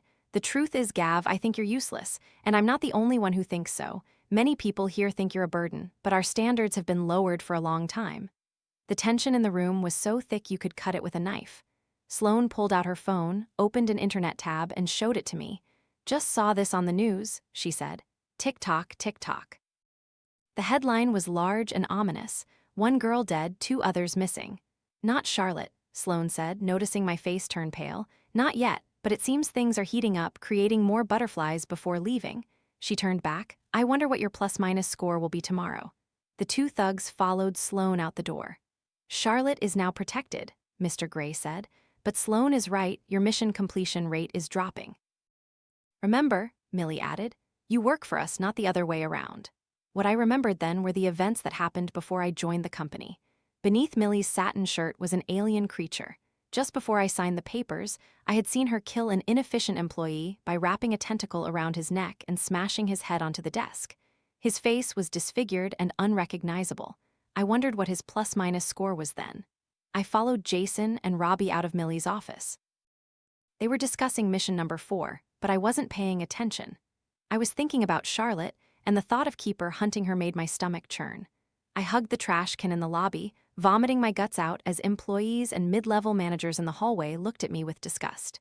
Jason helped me stand up. Beyond the window in Millie's office, she and Mr. Gray were staring at me. All I knew was that they saw it as a moment of weakness, another data point for my next performance review. I took a cup of water from the nearby dispenser, drank it, and refilled it twice more. Then I followed Jason and Robbie down the hall. Everyone has gathered in the conference room, Robbie said, leading the way in his wheelchair. This mission is quite important. We'll be transporting a very large amount of cargo to a door. Jason held it open for Robbie to pass through. I followed him into what looked like a large, stadium-style theater, the kind you might see in a college lecture hall and like a movie theater. There was a large screen on the front wall. Dozens of Dark Convoy employees were in the room, each sitting next to their partner. Jason sat down on the bench seat and I sat right next to him. I'm so bad, I said. I thought I was dead for sure. Don't pity yourself anymore, Jason said. You're here, man. Damn it, if life throws you a ball, do your best to hit it. Honestly, I'm starting to get a bit annoyed. Listen up and follow my orders and don't cause me any more trouble. I'm sorry. Don't apologize, he said. Just do it right. All you had to do at that point was hand over that girl. You were 99% done and you disappointed me greatly. I know, it's just that they were going to hurt her, so who cares? Mr. Gray said. She's a super spreader, right? What if killing her saves the world? Are you going to tell me that that girl's life is more important than 7 billion other people, right? We're not here to lecture about right and wrong. At the front, Robbie had taken the stage. There's no black and white, kid, Jason said, pulling my attention back to him. Life is a giant gray area. Understand that. You have to look out for yourself in this world or you'll die because of your own weakness. Except you, I said. You've saved my life many times. Jason rudely interrupted. I'm tired of it. I'm not your babysitter. Next time if you dare to act on your own, you'll have to take care of yourself. While I was still thinking about Jason's words, a woman walked onto the stage next to Robbie. She was older, short, and stout, with the look of a kindly grandmother holding a cookie. A convoy employee adjusted the microphone for Robbie. Behind him, the screen lit up.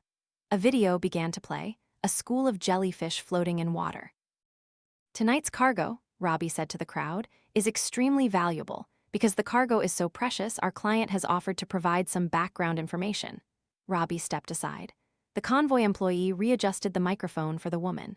At the same time, the video cut to more jellyfish, then tugboats pulling thousands of them from the sea, transporting them to huge tanks in a warehouse. "Last year," she said, "my organization discovered a new species of jellyfish. Sea jellyfish made of something called mesoglea," she said, "and the gel on this particular species, when ingested, has extremely powerful hallucinogenic properties. As you might expect, drug addicts had a field day with it, but with such potency, it's very easy to overdose." The screen cut to a video of a man overdosing as an example. At first, he was just a normal addict. The next moment, his body exploded after overdosing on mesoglea gel. It gushed from his pores, and acidic slime quickly corroding his body, completing his transformation. He flew up, began to glow, then shot into the sky. "For obvious reasons," she said, "we've recalled our supply from the market, but we have a new business model. Inspired by the opium dens of the 1800s, we will begin providing paying customers with a carefully measured dose and a place for them to enjoy themselves." The screen changed again. Inside a building, rooms were filled with luxurious sofas, pillows, and even beds. The screen cut again to show pickup trucks, cargo containers stacked floor to ceiling with boxes. A man on screen opened a box to reveal individual syringes filled with the strange goo. The doses were preserved in test tubes, neatly arranged in rows. The woman turned, nodded at Robbie, and the screen turned off. "We can't keep the product on site in case of a raid," she said. "So, if nothing changes, the Dark Convoy will be transporting shipments nightly." Robbie stepped to the microphone. A convoy employee lowered it. "This is a tough challenge," Robbie said, "and potentially a mutually beneficial partnership for all of us. You'll have companions throughout the mission. Many of you, we've chosen you because we trust you can complete it. You'll work with your partner," he finished. 10 pickup trucks, each with a driver and co-driver. They'll be protected by 2 other gunmen in the car behind. You should already know who you and your partner are, and if you're not assigned to a pickup truck, you'll have to be in a car. We'll arrange another 2-wheel escort convoy to protect the pickup trucks while you go to the first location. Then we went outside. Greeting us in the parking lot were 10 pickup trucks, a dozen other cars, and a 2-wheel escort team waiting. I saw the demon glowing under the moonlight, as if it were beckoning me. In my 360-degree performance review, Sloane was blunt with me. She showed me the news article about Keeper's recent murder, a blatant threat. Any more mistakes would mean Charlotte's protection would be withdrawn. I didn't need any more convincing. I was ready to prove my worth, to prove to the convoy that despite my past mistakes, they wouldn't be wrong to choose me. I was sure I still had a fearful mindset. Changing a person's personality 180 degrees is impossible, but for the safety of those around me, I could trade everything, and I was ready for this game. Jason and I got into the demon. He carried a black canvas bag full of guns, making me wonder who we would encounter on the road. I turned the key. The demon roared to life. The interior lit up like the cockpit of a spaceship. "I'm sorry about what happened in the conference room," Jason said. No matter how much I provoked him, he always gave me a chance. "Who do I remind you of?" I asked. Right after my first mission, I had asked why he gave me a second chance, and he said I reminded him of someone. Jason's eyes gazed into some distant place. "His name was Alex," Jason said. "On a mission with Robbie and me in Afghanistan. Who was he?" "Like a little brother," Jason continued. "I don't like talking about it too much. I don't like talking about anything that happened there, but it's time I told you what happened to him." "Shot in the neck by a sniper," Jason said. "At that time, we were operating an escort convoy when we were forced to stop after hitting an IED, and then we were ambushed. The escort team tried to provide cover while I tried to counterattack. A sniper, positioned high up, fired a shot at my beloved partner." For a fleeting moment, I thought Jason was about to cry, but his expression hardened like wet concrete exposed to desert sun. He became cold again instantly. "Alex was younger than the rest of us," he said. "We were best friends, and I held him as he died. Reinforcements arrived 5 minutes later. They were a little late." In silence, Jason reflected on the past. I reflected on who Alex was and what made us similar. How do I remind you of him? I asked. Jason nodded. There are those who are indifferent to life, he said, and there are those who truly cherish their lives. Occasionally, a few people fall somewhere in between, but not many, in my experience. You are one of the other two types. You and Alex are the type of people who truly care about life. Alex had no power in the military, just as you have no power in the convoy. Although you can drive, as I told you, the convoy seeks out the downtrodden, those who want to find a way out of poverty or simply want to do something different, those who will do anything to achieve their goals. I think Alex wanted that too. He just went looking in the wrong place. All around us, pickup trucks, motorcycles, and escort vehicles were preparing to depart. I haven't given up on you, Jason said, because the foolish part of me thinks that if I help you get through this, maybe you'll do something good. Maybe you'll do charity work, help others, instead of delivering pizzas for the rest of your life. Nobody knows what the future holds, but something tells me you're destined for good things. I felt the same way about Alex, even though I couldn't save him in the end. This is your chance to change everything, Jason said. The convoy chose you because you'll do anything to get out of any difficult situation. It's time. Not a single person we see on the road ahead deserves to live. Every one of these bastards is ready to tear you apart to get the cargo we're transporting. I had never heard Robbie reveal so much information about a mission, but now it was clear to me. We were all eager for this mission. Accepting Jason's encouragement, I decided to fulfill my obligations to the convoy, partly because of Jason. I owed him a thank you for always sticking up for me, and largely because of Charlotte and Steve. Are you ready? Jason asked. I nodded. Although I was quite confident, life often throws curveballs, and I was ready to face the living hell that would unfold in the next hour or so. Anyway, I pushed the accelerator to the max, according to value number 12. We roared forward. 10 pickup trucks, loaded with crates of syringes, each syringe containing a dose of the hallucinogenic jellyfish goo.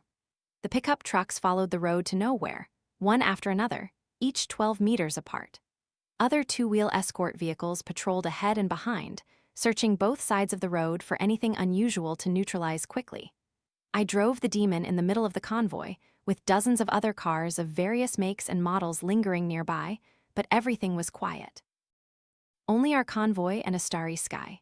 Look, Gavin, Jason said. The convoy has stopped. I looked in the direction he was pointing. 50 meters ahead was a line of old cars, Volkswagen Beetles, rusted minivans, and things your friendly neighborhood junkyard owner would discard, but they were lined up, forming a roadblock ahead of us. In front of them was a wall of trembling addicts. Park near the front, Jason said. I drove past the other cars, in front of the first two pickup trucks. I parked next to two other convoy escort cars, a Camaro and a Shelby. I got out with the others. I didn't recognize them, but they recognized Jason. They also revered him. They were part of the leadership team, but not as senior as Jason. Here they are, the man driving the Shelby in the escort convoy said, spitting out a wad of chewing tobacco. What do we do next? The woman driving the Camaro, who looked like she could beat Jason without breaking a sweat, gritted her teeth, looking at the addicts. Warn them, she said, then we'll go through no matter what. The whole group looked at Jason for approval. That's the plan, he said. I'll contact the others and let them know what's happening. Warn those addicts. After I made the call, we returned to our cars. My heart pounded in my chest. I realized I hadn't eaten in hours and I was quite hungry. Tango 1 is sending a warning, Jason said into the comm. I heard his voice through the open windows of some of the other cars. Keep everything on track until further notice. The convoy remained stationary, but the engines rumbled. The man in the Shelby, given the green light to act, was busy assembling a huge sniper rifle. He pulled it onto the handlebars and began to look through the scope. The woman driving the Camaro honked her horn, then yelled, "Disperse immediately." She shouted at the addicts blocking the road. This is your final warning? The addicts stood there like zombies. Something was wrong. Their eyes seemed filled with starlight, a dismal pale blue. They were trembling, but not because they were afraid. I realized they were craving our cargo like hyenas starved for days. The woman nodded at the man driving the Shelby. He removed the remaining tobacco from his mouth with a calloused forefinger, threw it into the darkness, and gripped the trigger of the sniper rifle. Then a shot erupted from the bright muzzle of his gun, the first bullet. The sudden blast shook the ground. I saw the drug addict. He was aiming at a skinny man in his 20s decapitated as the bullet hit him. His head exploded. No, it shattered. It had been pressurized before. The bullet simply gave it an excuse to change shape, and that it did. Mesoglia gel gushed from the base of the man's neck like a fountain. The sudden pressure caused his skin to peel off, gradually replaced by a different form. In his new form, he flew up, hovered in the air, a giant invertebrate creature filled with energy from another world. It shot out 2 tentacles in a flash, precisely where the addict's hands had been just minutes before. They began to stretch accurately, even at 50 meters. With a high-pitched, screeching sound, they grabbed the body of a nearby escort, then stretched him in 2 directions. He didn't even have time to scream. 2 chunks of flesh flew into the darkness, a feast filled with intestines, excrement, and other internal organs scattered across the road before anyone could understand what was happening. 2 other addicts were also starting to follow suit, shedding their skin and flying up to hover in the air. Even in the demon, I heard their every word clearly. Tizul Emlas. Go, Jason yelled into the comm. The convoy vehicles complied, but too slowly. More tentacles shot out at the escort vehicles, and flesh was torn in half. Azet Uran Nafta, drive fast, damn it! Now the grotesque creatures of the addicts began to charge down. Whack Gazmila. Some others poured out of the forest, about a dozen more. 4 of them clung to a truck. A metallic clang sounded as their suckers attached to the cargo hold, then they tore the truck apart just like they did the escort. Cargo spilled everywhere. Gunners in the truck aimed their guns at them, but they were disemboweled before they could pull the trigger. Drive, Jason yelled into the comm. He threw down the comm, turned to me with frantic eyes. Break through the encirclement, create a path of blood, quickly. As I pressed the accelerator, Jason pulled a huge machine gun from his canvas bag and leaned out the window. He began to fire at the monsters. Streams of boiling slime gushed from their bodies like raindrops falling on a lake as the bullets hit them. I pressed the accelerator deeper. The demon roared. I drove straight into a gap between 2 wrecked cars blocking the road, colliding head-on with the addicts. Behind me, other cars, helicopters, and pickup trucks followed. We broke through the encirclement en masse. Debris from the other cars flew into the air like dry kindling. Beyond the barrier, I saw an army of addicted infantry, but these were injected with the worst drugs, mixed with kitchen chemicals. They were mutants, half-human, half-jellyfish creatures with bulging eyes, deformed tentacles, and cracks in their bodies revealing internal organs. More than half of them were sitting on top of cars. Others were already in their cars, ready to chase us. I pressed the accelerator even deeper. Jason still leaned out the passenger window, continuously firing at the cars. They bought us time. Looking in the rearview mirror, I saw more trucks had broken through the roadblock, helicopters, and escort vehicles providing close cover in case of an ambush. I led the convoy for another 200 feet, then Jason pulled his head back into the car, reloading. Turn back, he said while reloading. Turn back and fight, kid. You did well. Now we have to hold these bastards off, buy more time. I nodded, looking at his seatbelt. Understanding my meaning, he buckled up. Then I pulled the handbrake fully, turned the steering wheel left, sending us skidding 180 degrees towards our rapidly approaching convoy. I pressed the accelerator again, then pulled the handbrake a second time, driving parallel to the convoy before matching its speed. I saw a gap and drove straight into the chaos in the space between the 9 remaining trucks. The battle had erupted. Hovering above were countless jellyfish. They sucked escorts out of their cars and crushed them. Junkers, driven by mutated addicts, slammed into our convoy, repeatedly hitting the sides of the trucks, one after another, trying to land 1 or 2 more hits before being torn to pieces by our supporting gunners. Jason cut through the chaos with a continuous barrage of bullets, but looking ahead, I was startled to discover one of the jellyfish, larger than the others, was spreading its body. It was moving over one of the trucks, then it seemed to open its mouth, preparing to swallow the vehicle. It hovered in the air by ancient magic, and its speed matched the trucks. Jason, look! He turned to look, still not forgetting to continuously fire at the addict ranks. I'll take you under that biggest monster. Shoot it right in the belly, okay? He nodded. I pressed the accelerator, weaving the steering wheel back and forth, cutting through the traffic jam at 80 miles per hour. I urged the demon to go even faster. The jellyfish had almost completely covered the truck. Its tentacles dangled down like vicious vines, scratching the road and spewing streams of toxic slime.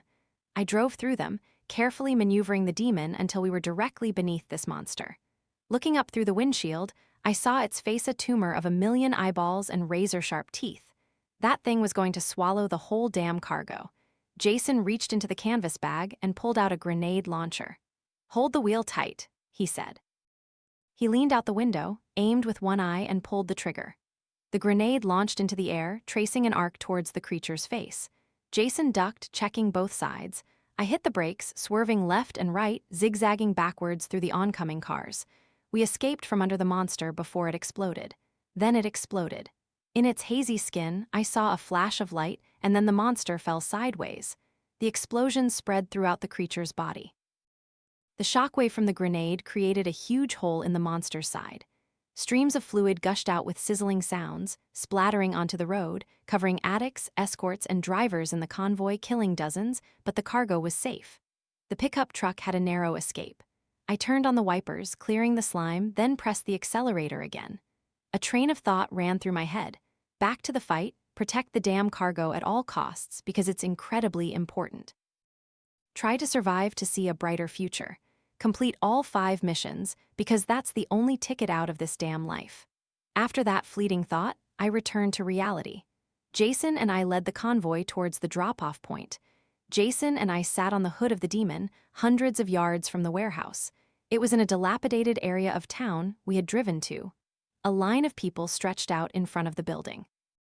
All of them waited in anxious anticipation for the grand opening of our client's modern opium den, a quaint little spot to inject the stimulating jellyfish slime.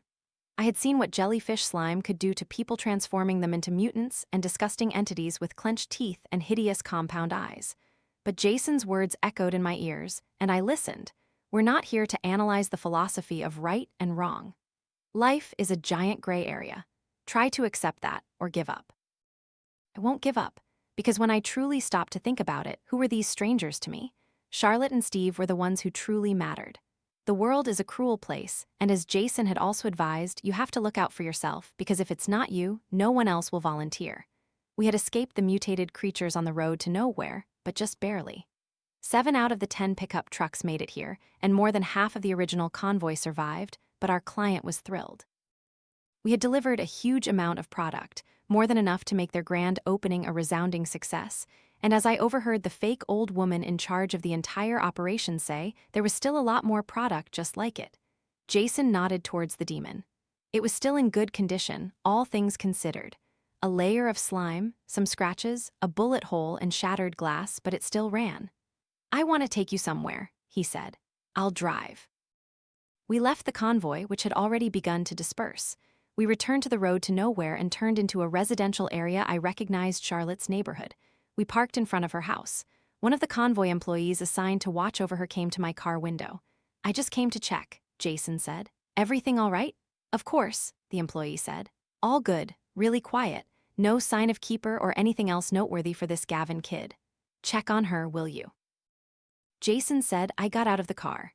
As usual, I climbed over the back fence, walked along it like a tightrope walker until I stepped onto the roof, then circled to Charlotte's bedroom window, which overlooked her family's backyard. She was there, doing her homework. I tapped on the window and she opened it. "Gavin, what happened? You look terrible." I hadn't looked in a mirror for a while, but glancing at myself in Charlotte's mirror, I saw what she was talking about. Dark circles under my eyes, a series of scratches and bruises, a gash on my cheek. I had been grazed by a bullet I didn't even remember, but I had grown up and I was much stronger and tougher. My time with the Dark Convoy had matured me. The old Gavin was almost gone. I pulled Charlotte forward and kissed her. "It's almost over," I said. "But Charlotte, the killer I mentioned, he's still hunting you. Are you in danger?" she asked. "At least you'll be safe," I said. "They'll always have people protecting you. I'm almost done with the last mission." She hugged me. "Be careful," she said. "Promise me." After a while together, I returned the way I came. I climbed into the demon with Jason. As he drove, we talked about the madness of this mission, like 2 confidants. For the first time, I accepted the strange fate I had encountered. I couldn't deny that this acceptance brought me a very pleasant feeling, if not outright terror. Jason had said that sometimes, after people complete their 5 missions, they almost always stay with the convoy. It was then I understood why people stayed. Even though I still wanted to leave, our work was addictive, no different from the cravings of addicts living to inject themselves with hallucinogenic jellyfish slime. I held the steering wheel in my hands. A surge of extreme excitement spread through my body. I had some reasons to live and some reasons to die. The end. Jason and I had a late breakfast at a roadside diner called Waffle King before returning to Earl's. We talked more about our journey on the road to nowhere and its madness. I hadn't realized how hungry I was, but after eating a plate of biscuits and gravy, I was full. Full of food, full of happiness, full of optimism, and I was feeling very good. Happy and optimistic seemed like strange words to describe my situation, as I had been and was still working for a murderous criminal organization called the Dark Convoy. Even stranger, my friends could tell you that they had threatened to kill me a dozen times in the past week, but in mission number 4, I had excelled, and I was getting closer to the finish line, almost to the final mission and freedom. It was slowly appearing before me. "I'm telling you, it's different," Jason said. "What's different?" "Your final mission," he said. "It's not that different for all employees, but for employees with a score greater than 0, which I assume you'll achieve, your final mission will probably be a choice between 2 things. I don't know." "You mean my final mission will be a choice between 2 things, like choosing between life and death?" "I don't know," Jason said. "You just need to know that I won't blame you, no matter which path you choose." He parked the demon in the lot. I followed him to the back entrance of Earl's, the same way we went the night before. I saw that many people from the convoy I had led were back. A whole new fleet was preparing for a new shipment to the drug den tonight. Dozens of Dark Convoy workers were loading crates onto trucks. There were also smaller trucks, white Mercedes Sprinters. This new shipment was much larger than the first. I remembered last night when we loaded up, it was very quiet. Now the employees were bustling and noisy, like a hive of men working diligently. I had played a role in that, and God, it felt good to be good at something. It didn't matter that I was supplying drugs to addicts, never mind that it was alien slime that was slowly corroding their bodies. The feeling of accomplishment was great. That's why people chose to stay with the convoy after completing their missions, and now I was a celebrity in the convoy. Other employees nodded at me, then tipped their hats and shook my hand. Before, I was just a normal transporter, and then suddenly I became famous after successfully completing a mission. I followed Jason down to the basement, to the convoy's headquarters. Then we returned to Millie's office. I glanced inside through the window. Only she, her dog Henry, and a guard stood near the door. There were a few more convoy employees outside. Jason stopped to make small talk with them, then he turned back to me. "Go inside, kid," he said. "Remember what I told you. I won't blame you, no matter what you decide. From now on, you have the right to make your own choices, kid. You excellently completed the last mission. Whatever you decide, I'll support you." I walked into Millie's office. She gestured for me to sit down. "I heard you did very well last night," she said. "Very impressive. It sounds like the client was thrilled with the amount of product delivered." "Not 100%, but it was enough to land us one of the biggest contracts we've ever had, and you played a big role in that, Gavin. You should be proud of yourself." She clicked on the large screen on the other side. My profile picture in my pizza uniform, surrounded by more notes and statistics than I had seen in my previous performance review. "Let's look at your current plus-minus score, young man," she said. My breath caught. The screen changed, +1. An increase of 0.75 points from the previous review. I was overjoyed. "You're about 80% through the work," Millie said. "I know a +1 doesn't seem like much, but it's much bigger than you can imagine. And look what happened, that 1 point got us one of the biggest contracts we've ever had." Millie pushed a piece of paper towards me. "What is this?" "These are your exit papers," she said. "You're about to be free, Gavin. This is the final mission. Sign this paper." "I'm sorry, but I don't understand." "Jason may have mentioned mission number 5 to you. For those with good performance, mission number 5 is a choice. You can choose to stay with the convoy or leave, but based on your situation and considering what's best for the organization, we've decided for you. You will leave. The condition for completing mission number 5 is your signature, then you'll be free." That was good news, great news, and if I had the choice I would still sign, but it wasn't what Jason said, and that made me think. I looked back through the curtain in Millie's office. Jason was still out there, still talking to the 2 employees we met when we arrived. "Let me be clear about a few things, Gavin," Millie said. "In your case, this isn't a choice, but consider yourself lucky. We've thought for you. You will no longer have any obligations to the convoy, and you will be free to live your life, and we will set up an account for you. Each month, you will receive $85,000 before taxes. Consider it your pension. Use that money wisely and you'll never have to work again, or don't. Do whatever you want with that money because now it's yours. You earned it with your own efforts. It was all too good to be true. But there was an irrationality to it, in a strange way, and deep in my heart, I felt I deserved this compensation.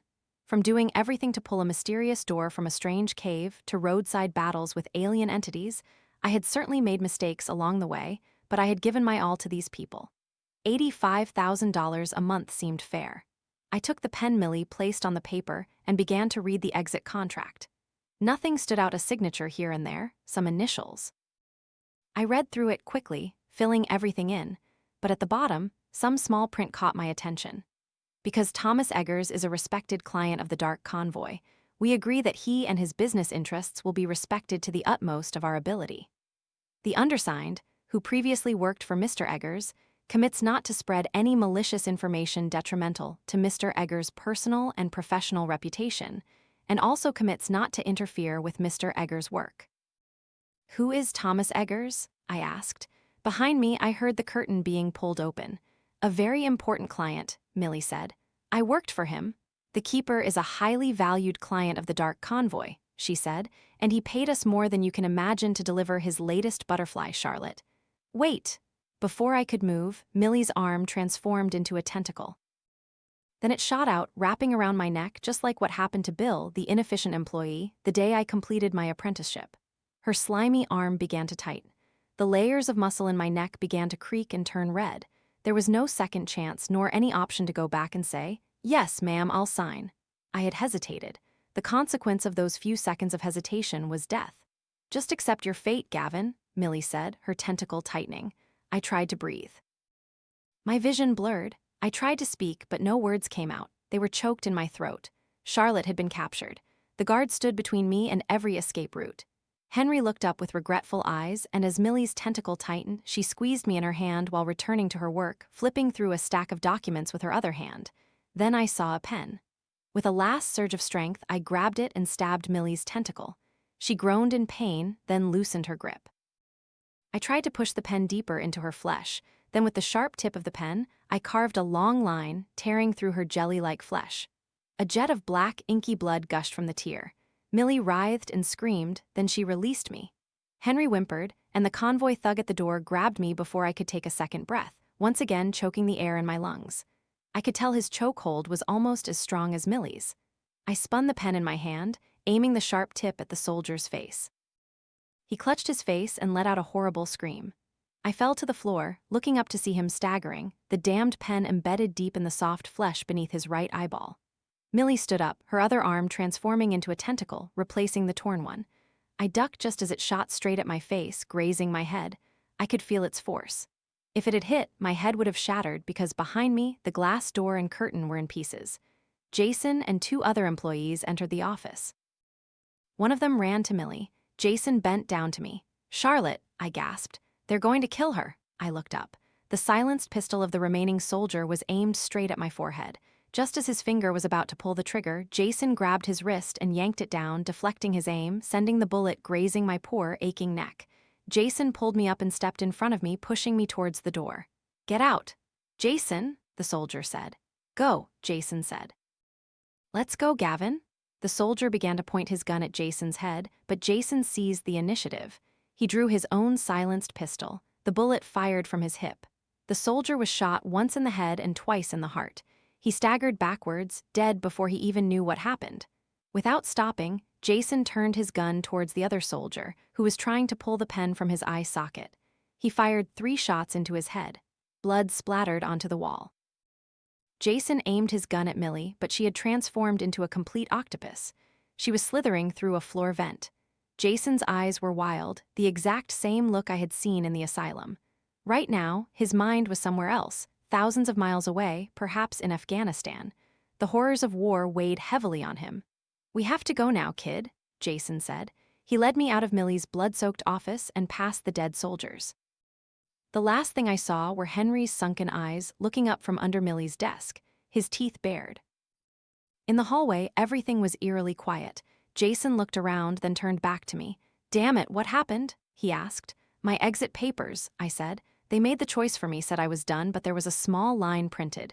It said they had delivered Charlotte to keeper. Jason's face grew even more serious.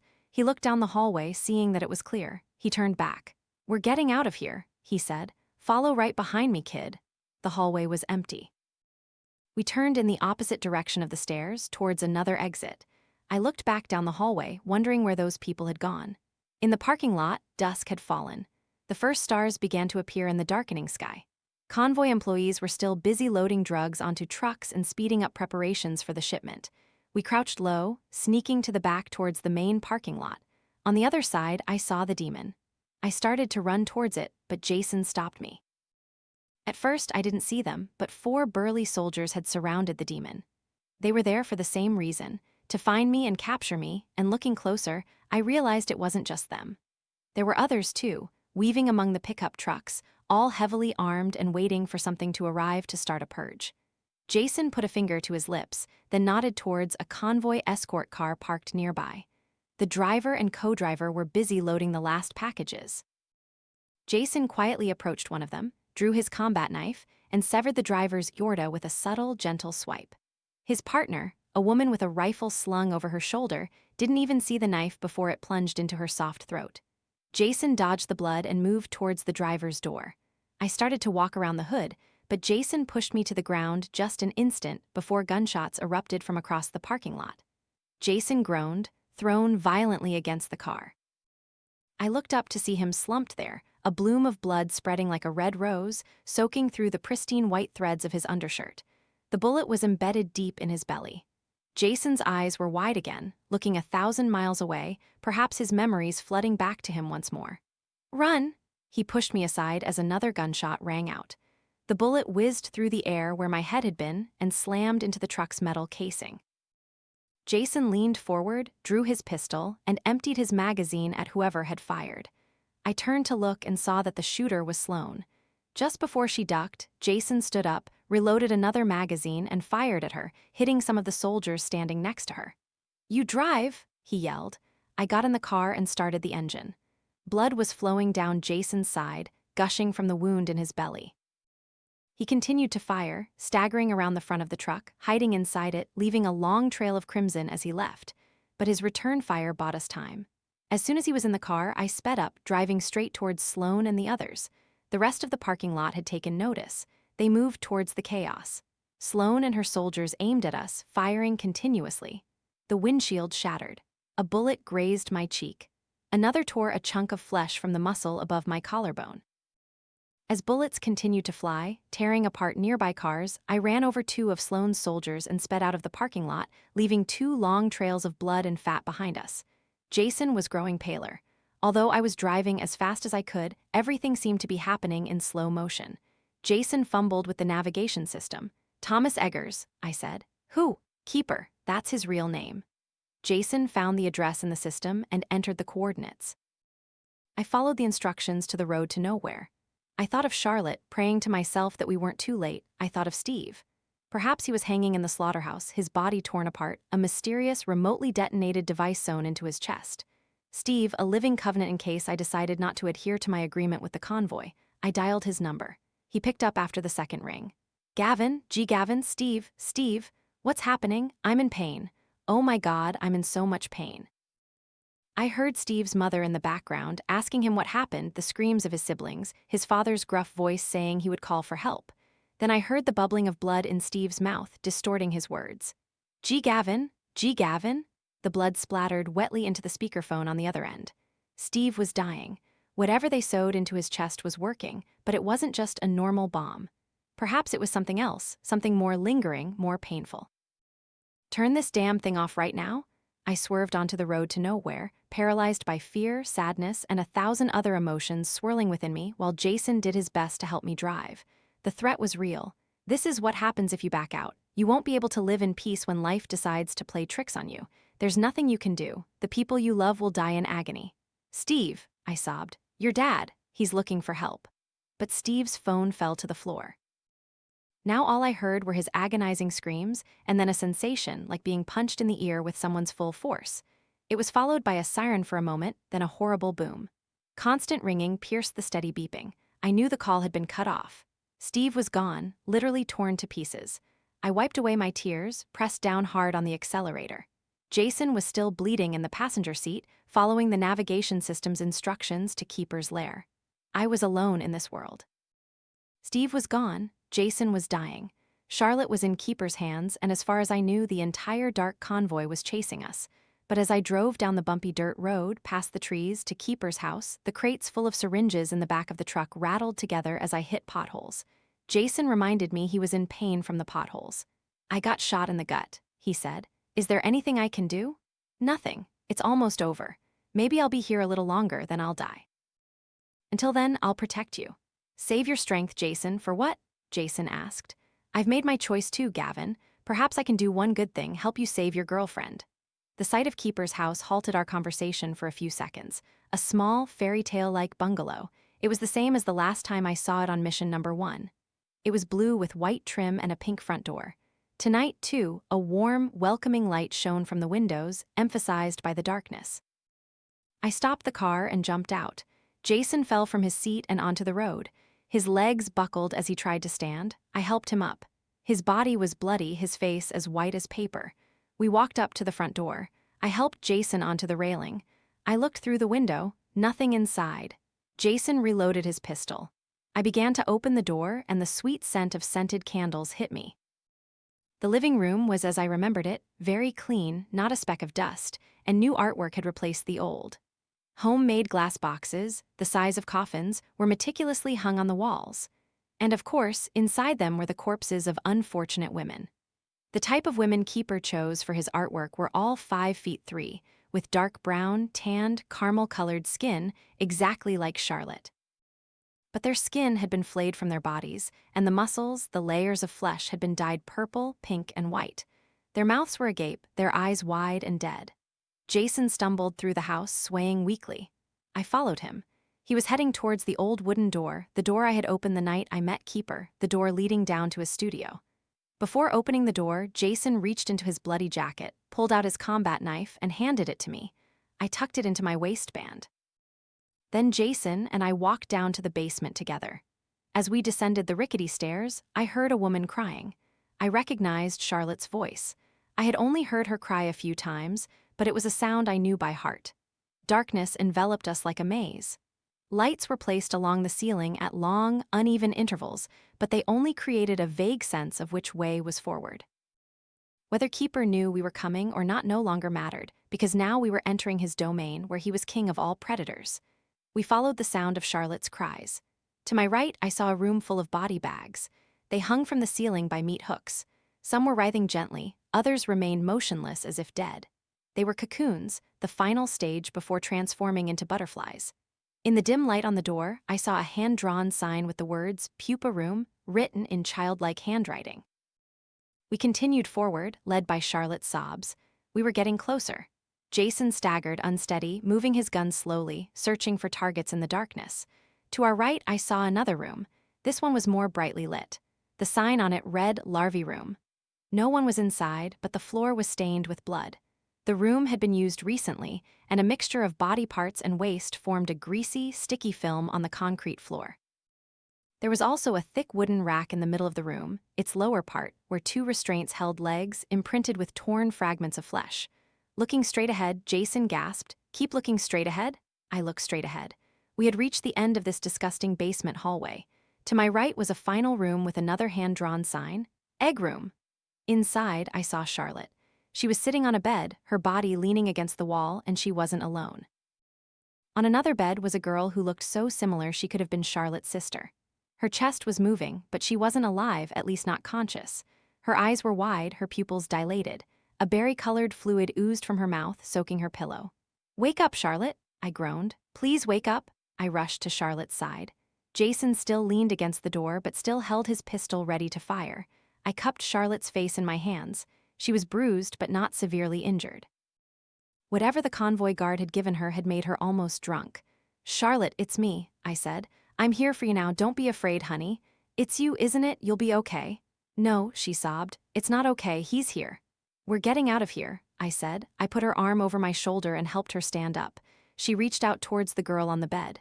"We can't leave her. He also caught other girls. He's killing them." she pleaded frantically. Charlotte, I can't help her anymore, I said helplessly. Charlotte continued to protest, but I urged her forward. I ignored my conscience, my desire to help everyone, to save as many people as possible. I had made my choice, and Charlotte agreed to follow me.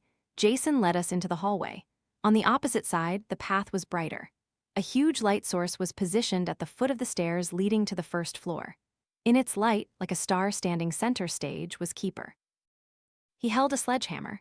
I had forgotten how big he was. His frame was enormous, almost 6 feet 6 inches tall and weighing about 300 pounds. He wore no shirt, and his huge, bulging belly was hardened from years of alcohol abuse. His eyes glowed with neon yellow contact lenses, the color of a wolf's. His bleached French braids were neatly woven, clinging to his massive head. "Return the specimen," he said. Tonight, no falsetto emanated from his throat, only a deep, hoarse growl. Jason raised his gun. There was a sudden movement as Keeper began to charge down the hallway towards us, quickly at the speed of a large defensive back, so big his body touched both sides of the hallway. Jason pushed me back with his other hand as Keeper closed the distance, then began to fire. He emptied almost an entire magazine, more than 10 shots. Some bullets sank into Keeper's body, but he didn't flinch. He still rushed down, then stopped when he reached Jason. He swung the sledgehammer with all his might. Jason's chest shattered. The force of the sledgehammer slammed him into the concrete wall of the basement, but he kept fighting, trying to reload as Keeper appeared in front of him, still blocking our escape route. I remembered the combat knife. I pulled it from my waistband, then as Keeper raised the sledgehammer to swing it again, I ran forward and plunged the 8-inch sharp steel blade into the mass of flesh under his armpit. Keeper roared, then with the back of his hand, as big as a dinner plate, he slapped my face, sending me reeling. But the blade had caused a significant wound. He staggered. Jason took advantage of the moment. He fired a shot into Keeper's chest. "Run!" Jason yelled. "Now, quickly!" I wanted to stay and help him, but this was our last chance. Keeper was leaning against the wall, and we had a small opening to slip through. I grabbed Charlotte's hand and pulled her forward.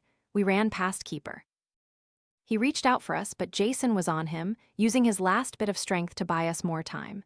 As we reached the stairs leading to the first floor, I looked back. Keeper had Jason pinned to the wall, his massive hands forming a noose around his neck. Jason looked at me, then turned back to face his killer, as if using a cue stick. Keeper swung the sledgehammer one last time with its blunt head. He smashed Jason's skull against the basement wall. Jason,